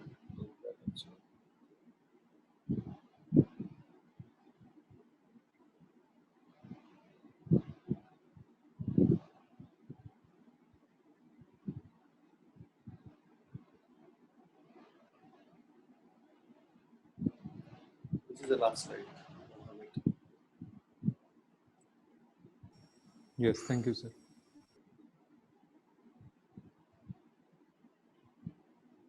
If anybody want information, you can see these slides. There is no issue. Sir, thank you, sir. Would like to continue with the next talk, sir. Yes, sir. About the opportunity. So I'm going to discuss about the opportunity in Europe now. Srirang asked me about this. I was doing a little bit. I had to do a lot of study also because I trained in UK. So see, the main problem in doing fellowship in Europe is the language. Just remember this. If you want a hands-on fellowship, where you want to go to Europe and practice there, see day-to-day patients in clinic, and do the operative along with the consultant, then it's better to have the language skills. And if you know the French or if you know the German, so it's mandatory. And if you want to progress, because right now, UK is a problem because it's a pyramid. So the bottleneck is there. And very few consultant posts and lots of people are applying for that consultant jobs. But in Europe right now, there is lots of opportunities out there to become an orthopedic consultant and to settle down there or come back also. There's no problem. But there are certain things you need to make sure that decide about your goal before deciding or choosing the country. Like Europe has almost 37 or 38 countries, European Union, which are a part of this global program now. And then choose the country for training and look for the fellowship. And language is mandatory, it's compulsory. If you want to go to France for the, I'm not thinking about the observership. I'm not talking about the observership. People go to weekly, do the observership, work with the consultant, come back. I'm talking about the paid fellowship or paid jobs or paid regular orthopedic residency program, which will give you CCT of that own country. And you have choice of staying back or you can go further. Once you can practice anywhere in Europe. So you have to go through the local orthopedic training website also. So there are certain things that you should know about this. UEMS, which is the European Union of Medical Specialists. I think this is formed when there was a European Union was formed. And I think 1970 or something like that, this medical specialties, this union has formed. And over the period, they have seen that there is a separate training for Germany, separate training for France. There was no assessment. There was no assessment, there was no same assessment for the Spain also. And there was a problem of migration of consultants between the countries, like a Spanish consultant cannot practice in other places like Swiss or something like that. So they form a European Board of Orthopedics and Traumatology, which is a assessment, analyzing, and an examination board. So they do the regular exam. It was found in 1999. Okay, and they started working on that. So eventually, you can see that over the period of the 12 years, they have seen that they found a European education platform. In this education platform, which was launched by the E4, E4 is the European Federation for Orthopedic Trainees or Orthopedic Surgeons, Trauma and Orthopedics. So they formulated an orthopedic curriculum, and this orthopedic curriculum is all over Europe. They are following the same curriculum now. And there is a EBOT exam is there. European Board of Exam is there. Is every year. So if you are doing the 5-year training program, you are year one resident, then you have to pass the every year assessment basically. And it's a good thing because it's a exam in English, and definitely after passing that exam, your trainer or your department will also come to know that at what level you are standing basically and how you are progressing your career. So how it works, there is a annual EBOT interim exam is there. So I'm talking that you have got your all language skills. That if I want to go to Germany, then I will do the German exam A1, A2, B1, B2 and C exam, and I'm professionally qualified by the German Council that he is professional in linguistic skills. Then this is a further progress now. This is applied to the all countries wherever you apply, whether it's Swedish or whether it's Finnish or it's Denmark or France. So there is a hello. So there is an annual EBOT interim exam is there. So the part one is the EBOT written exam. It is in English, and all the candidates appear for that. And part two is a national exam, which is a clinical exam. And sometimes it happens in the local language. So what happened? Initially it was in English, and hello, can you hear me? Hello. Yes, sir, we can hear you. Okay, sorry. So they have changed this pattern now. So right now, from they are doing the exam in local language also, French, German, and Spanish also. So local level they are doing the exam. And the part 3 is a EBOT oral exam is there. It happens in different languages wherever you are practicing in whichever country. And then you granted as a fellow of European Board of Orthopedic and Traumatology at the end of the once you pass all the exam. And there is a local exam of their local orthopedic society also, you have to pass that. But once you get the fellow of European Board, then you can practice in any country in Europe. So these are the all website addresses are there. If you want to have the information, you can take a snapshot of this. And there is a orthopedic trainee website is there. This is a fordortho.org, and all the fellowships are mentioned. Then there is ISCA fellowship is there. These are all the programs are mainly for the training and for doing the fellowship, which are paid for. So you are not going for the fellowship only, you are getting the payment also. And at the end of the training, you can think about coming back, or you can think about settling in that country, or you can think about planning in anywhere in Europe. Thank you. So it is better to go for the UK because English is our language and we speak English. But if somebody really want to go and explore something in Europe, this is the right way because there are lots of jobs and it's just walking basically. You just apply for the post and you get the job training post. I will take the questions on now.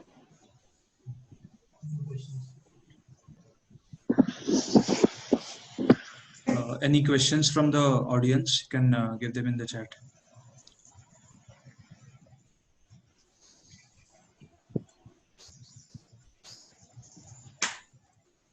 Thank you, Dr. Umesh Nagare, sir, for your wonderful talk on training in UK and practices in the European countries. I would now like to invite upon Dr. Shirish Nasrapur. Dr. Shirish Nasrapur completed his D Ortho from CPS Bombay and DNB Hosmat Bangalore.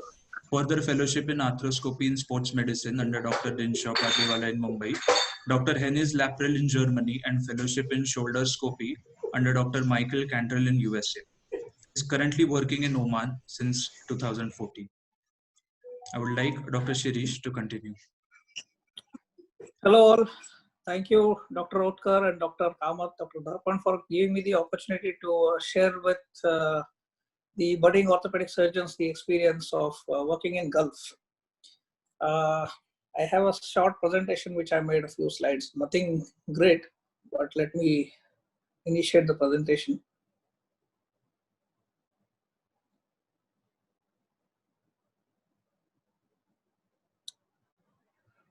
I don't know if you can see the whole slide as once or at once, or you're seeing it slide by slide. I don't know, but on my screen it is shown as. No, sir, we can see all together, sir.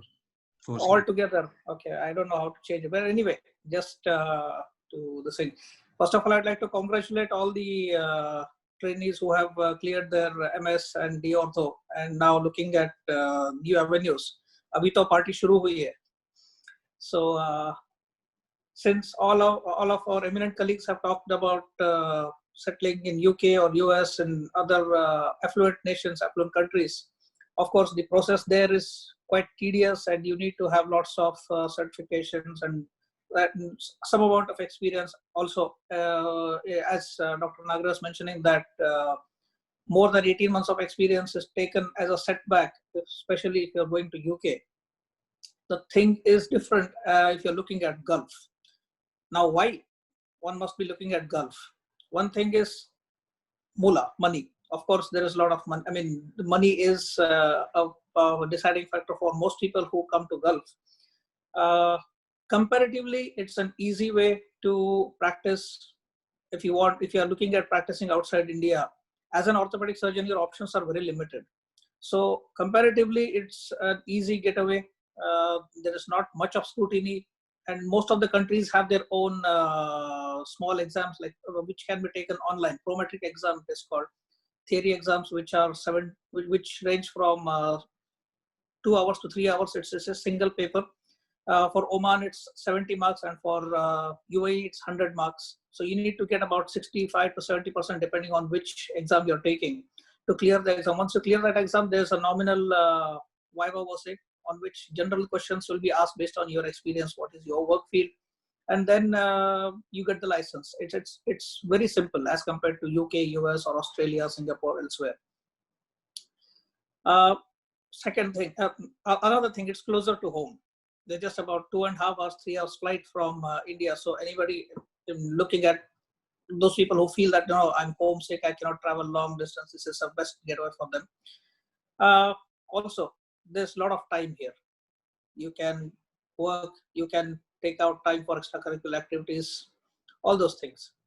Why I chose to come to Gulf here was primarily for the monetary reason. I was working as a registrar in Columbia, Asia after I finished my fellowship in arthroscopy.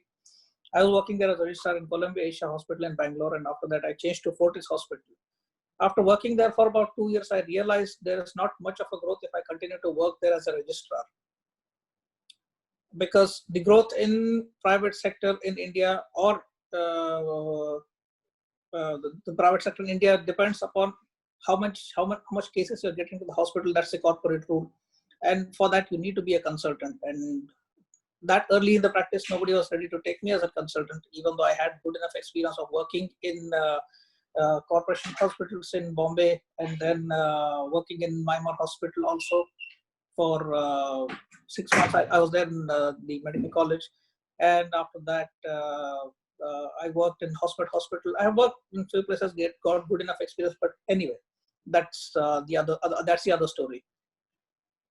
And I was even skeptical of opening a private practice. I was not very much keen on investing a lot of money in opening up private practice. So all those things were bothering me, and that's how I decided that okay, Gulf sounds like a good opportunity because I have not taken USMLE on. I have not even taken the PLAB. And I'm a DNB candidate, so getting into the medical colleges was also a little difficult because the medical colleges were choosing MS and MS candidates. So those were the things which led me to look at the Gulf.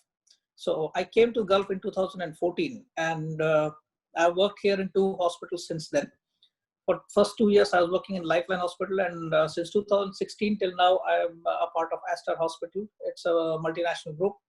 There are lots of centers in India as well. So I'm working in Aster Hospital for the last 4 years now. Now, people who are looking at coming to the Gulf, they look for a minimum experience of 3 years here. If you're applying with an experience of less than 3 years, your CV may not be. I mean, your application may be kept on hold, and they'll probably choose someone else who has more experience. So minimum 3 years experience is needed. And if you are a D ortho candidate also, with an experience of more than 3 years, you have the opportunity to come here and work in Gulf. For D-ortho candidates, they give a junior specialist post, which generally does not get upgraded unless you've had some degree. But most of the DNB MS candidates, they get the specialist post wherein you can have your own OPD, you can operate your own cases. There's not much of push and pull. Specialty-wise, specialty-wise in Gulf, if you are an arthroscopy surgeon, you have a very good option because there are lots of football players here and there are lots of arthroscopy cases. So if you have a specialty in arthroscopy or some fellowship in arthroscopy, your chances of getting into Gulf are so much brighter. Trauma, of course, that is the bread and butter, but majority of the road traffic accidents, majority of these high velocity traumas, as a rule, they go to the government setup here. If you are working in a private, most of us will be applying for private institutes, it's here itself. So generally we get these domestic traumas, like both bones or fracture tibia, fracture femur. So the common things which generally in our residency training we would have gone through. So, I mean, you should have a good knowledge of trauma. That's the thing. So arthroscopy is the main thing. If you have arthroscopy, you have very bright chance of coming in here. Spine is the next. If you have interest in spine, if you had some fellowships in spine about 1 year or 2 years, also spine, there are plenty of cases here to operate in Gulf. Arthroplasty generally is reserved for consultants, even spine. If you have spine training for about a year or two, fine, you can come here and join as a spine surgeon. Arthroplasty is generally reserved for consultants, although I do operate joint surgeries here, but they're not that frequent because arthroplasty as a rule has to be done by a consultant here. For consultants, you need minimum 8 years of experience. After that, you need to go through that the Viva-Voce procedure also again. Now, when you talk about Gulf, there are lots of countries here. There is Saudi Arabia, Oman, Dubai, United Arab Emirates, Qatar, Kuwait. Now, which one do you want to choose? Why? I think staying here for the past 6 years, I have come to realize that I know about the majority of the countries, how the atmosphere is and what kind of work you get there and what to expect, basically. The largest country in the Gulf, the Saudi Arabia, I would strictly not recommend because they have entirely too many strict rules for you to enjoy the life, be free. Basically, the first thing they'll do is keep your passport. So that's not what you want when you're going outside the country. That's not what you want. So I would not recommend Saudi Arabia. I would not say no, strict no, but personally speaking, I would not recommend Saudi Arabia. Next comes Qatar and Bahrain.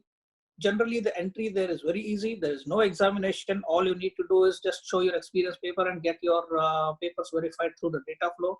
That's all is needed. There are no examinations. But the thing is, the salary to the cost of living ratio is not that good. I mean, they're expensive. Qatar is the most richest country in the world, but yes, of course, the cost of living is high, but the salaries are comparatively in the Gulf, they're not very high. So that's the thing which you want to think about.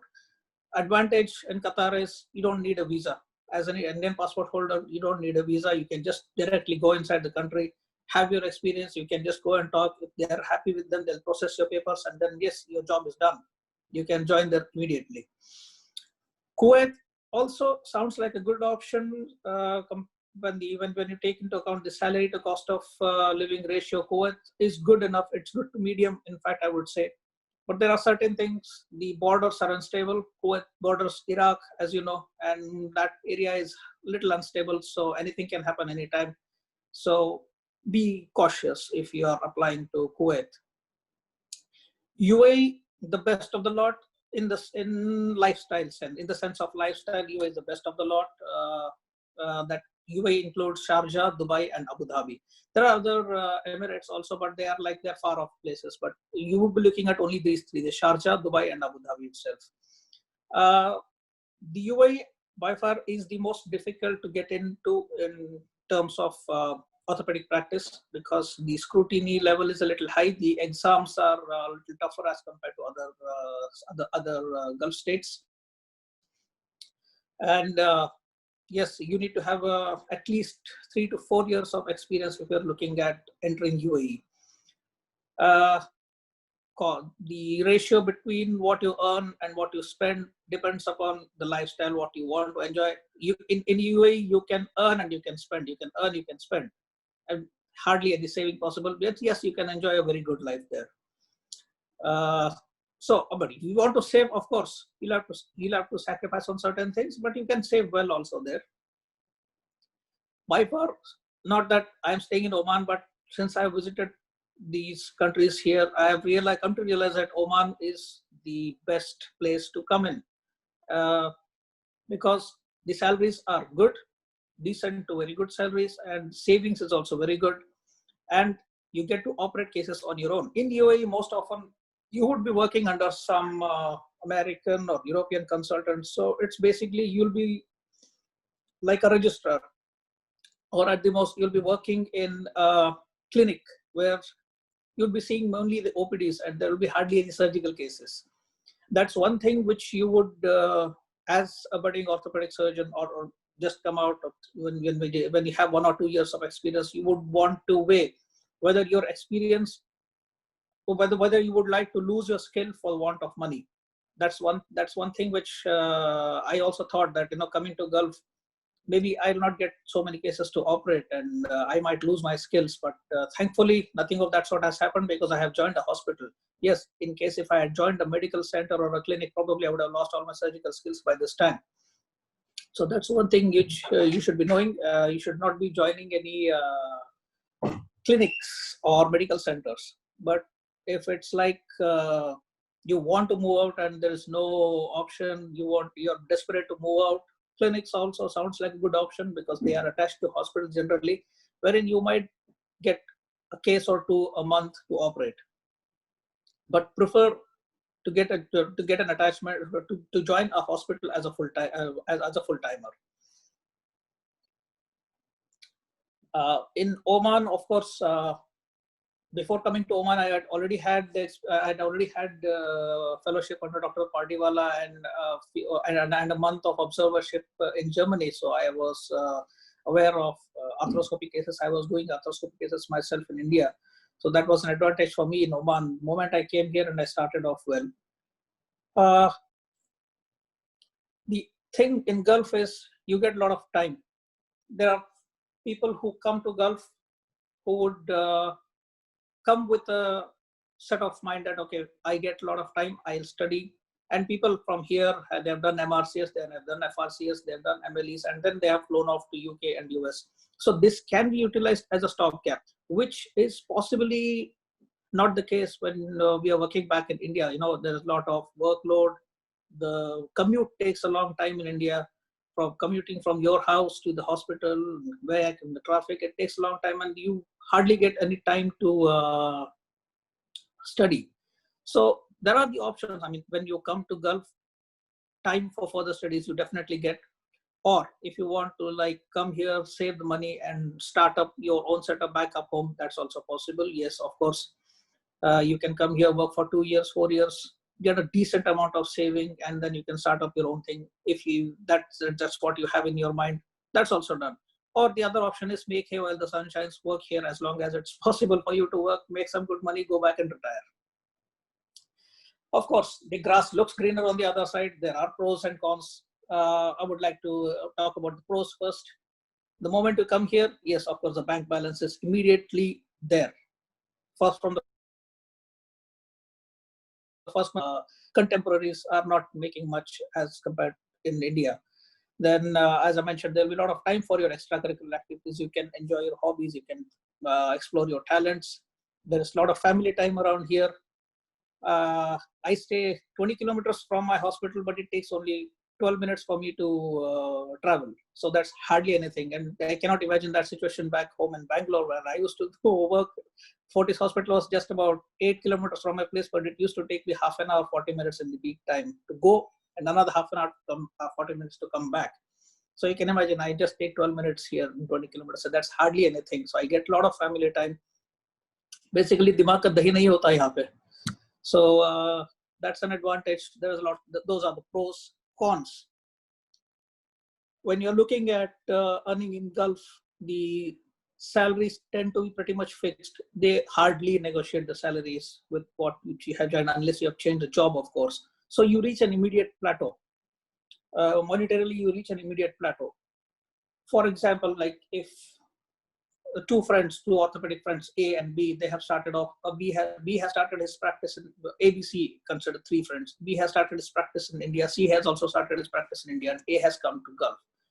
A would start earning decent 3.5 to 4 lakh salaries per month initially. B and C are struggling for the first 3 or 4 years, but A is making up that much money. C struggles. At the end of 10 years, C is still struggling, but B has picked up after about 5 years, and in the next 5 years, he has made up almost, you can say, 10 lakhs to 15 lakhs per month. But A who has been in Oman or in Gulf has been making that 3 or 4 lakh per month right from the first day of the 10 years. So it all depends upon the case, like what you want to see. Every time you cannot be comparing, but I just gave an example. Your practice may click, may not click. When in India, if we are looking at primarily, say, having some good savings and everything, I think Gulf is a good choice. But other thing, plateau. It reaches the plateau immediately, and after that, there is hardly any growth in money. Cases, number of cases as compared to India are definitely less, but I'm happy with the number of cases which I'm doing here. I'm doing about 15 surgeries a month, out of which 7 to 8 are arthroscopies. So I'm able to continue with my skill. I have got enough time to even go and do a short-term fellowship in US also under in shoulder surgery and everything. Academics is not much here, so if you're interested in academics, of course, medical colleges only you'll have to look at here. There's only one medical college, so there's not much academics here. But even then, I was able to give a paper on my work here in Nasrapur Hospital on the arthroscopic ACL reconstruction. I presented a paper in Singapore Orthopedic Conference last year. So it's not like a strict, but yes, academics is very less here. The other major thing is a prejudice which back home a lot of people have against people who have worked in Gulf, which I faced. I mean, 2 years back, I wanted to go back to Bangalore, and immediately I did not want to start up my own. So I applied for most of the corporate hospitals, and what I felt was they have a certain prejudice in their mind that, this person has worked in the Gulf, so he does not have any experience. That's not the case. Mostly that's not the case, because yes, we are getting number of cases here we're operating, and so that's the thing which you have to live with. If you're in Gulf, for example, if a person who has worked in UK or US and has returned back to India, the value of that person, of that orthopedic surgeon, is way above. Their experience is counted as an experience, and they'll be considered as consultants. They'll be taken as consultants immediately, maybe, but you'll not be even considered to join anywhere. So that's a prejudice. Probably you'll have to live with it, but it's okay. Other thing, you don't want to become a lazy bone here. You got a lot of time. You explore, you do whatever you want. You study, you explore your talents, but you can also become a lazy bone, and you can be like a couch potato. Mera kaam ho gaya, main ghar jaake relax kar raha hu. So that's the thing which you need to keep in mind. All these things. Decision making is yours. Calculate the options, what you have, what are your interests, whether they're academic, whether they are non-academic. Leaving India is definitely a big step. Well, if you want to go to UK, US, Australia, Singapore, you're looking at going there and settling. It's a long-term decision. But coming to Gulf, it's always temporary. The Gulf market is very volatile. You don't know what's going to happen in the next few months. The oil economy collapses, Gulf collapses, you'll have to go back. So these things which you have to keep in mind. But so far so good. It's been holding on for such a long time, and maybe for another at least a decade, the Gulf bubble is not going to burst. That's what the assessment is in general here. But whatever step you take, have no regrets and have full faith in yourself. And you have taken a decision, just back it up with as much of whatever efforts you can put in. And personally speaking, I have had no regrets. I've done well here. And if I move back to India now, probably I'll just open up a small clinic, and I'll be looking at retiring itself and not taking so much of headache. So I would, Thank you all for giving me the opportunity, and thank you all for listening to my talk. Yeah, thank you so much, Dr. Shirish, for this wonderful talk. Let us see if there are any questions from any participants. We can wait for a minute or so. Yeah, sure. Yeah. Hi. Hello. Hello. Darpan, hi. Shirish. Hello, sir. Hi. Hello. Yeah. I just want to add one thing. I work in Oman also. I have a clinic there. I used to work for clinic, and I used to operate in Astor. So that's just a visiting thing. Yeah. I used to go over the weekend and do that. Okay. I stopped that. See, as he mentioned clearly, that Shirish has taken the step. It's a big step. Whether you are going to UK, US, anywhere in the world, it's a big step. So think about it. First thing, and second thing is any degree, UK degree, basically MRCS and FRCS. There is a red carpet. Okay, there is a red carpet all over the world. I can add to that because I've been to the interview. I still remember because I remember my days when I went to Oman for the interview. There was nothing. I just went, they see my degrees, and that's it, consultant post. There was no interview, there was no exam, nothing. So this is a red carpet. So if somebody want to get that, and MRCS is possible in India basically. Second thing I forgotten to tell, don't do the international FRCS orthopedic because it has no values. Lots of candidates don't know about this and they keep spending a lot of money in appearing for this exam. Where this exam happens in Qatar. And if you don't have the just a degree for the degree you're doing, that's not a problem. Like coming back to India and practicing as a FRCS degree, there is no issue. But the international FRCS is not recognized if you want to apply for the Singapore consultant post or any other places. It's not recognized. That's the only thing I want to add.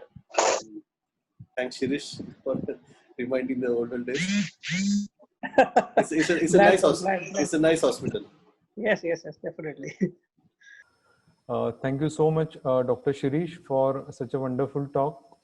I think he has given a very good overview of all the different Gulf countries. It's impossible to talk about all the countries in one talk, but he has, I think, done justice to his talk. I also had a small stint in Gulf, and I agree to each point that he has said. That to summarize, I think Oman and UAE are one of the best options if someone is thinking of making out a career in Gulf. With that, we come to the end of this 4-day event called Horizons, the Path Ahead, which was initiated by the postgraduate students of our institute. In this session, we had 18 speakers from different super specialties and different areas of practice, ranging from joint replacement to arthroscopy to sports medicine, work culture in corporate hospitals. We also had speakers who spoke about the work experiences and pros and cons of government institutes. And of course, today's session, which was probably one of the most interesting sessions, where we talked about the various, three overseas options that postgraduate students are. I wholeheartedly thank all the speakers of today's session, Dr. Kavadi, Arun, Dr. Umesh Nagare sir, Dr. Sarang, Dr. Shirish, Dr. Yadnik, who couldn't join us today for some reasons. I think this was a invaluable information that they have shared with us, which won't be possible for anyone to get browsing on internet or through the websites of respective field. I think it was quite composite, quite elaborate in a small session. And we are sure the orthopedic surgeons or the postgraduate students per se, they are one of the best brains in the entire society. So if they decide to pursue a particular career, nothing can stop them. Just they have to continue with their aims and with complete devotion, and they can achieve anything that they want. So just small end note about before we come to the end of there is an observation that around 97% of orthopedic surgeons practice in the urban and semi-urban area, which caters around 27 to 28% of the population of the country, and there are just 3% orthopedic surgeons who practice in the rural area, which comprises of almost 72% of the population of the country. So I think this is a small point which each one of us should ponder upon before deciding their careers, about their social responsibilities. So with that, we come to the end of the session, this 4-day session. I wholeheartedly thank all the respected speakers. I thank each and every participant for being with us for all these 4 days. I thank my department, Dr. Prashant Kamath sir, Dr. Ashok Vatkar sir, Dr. Santosh Borkar sir, and my residents, Dr. Shrirang Godbole and Dr. Amay Nanandwar, who were instrumental in getting the things organized. With that, we come to the end of this session. Thank you. Thank you so much.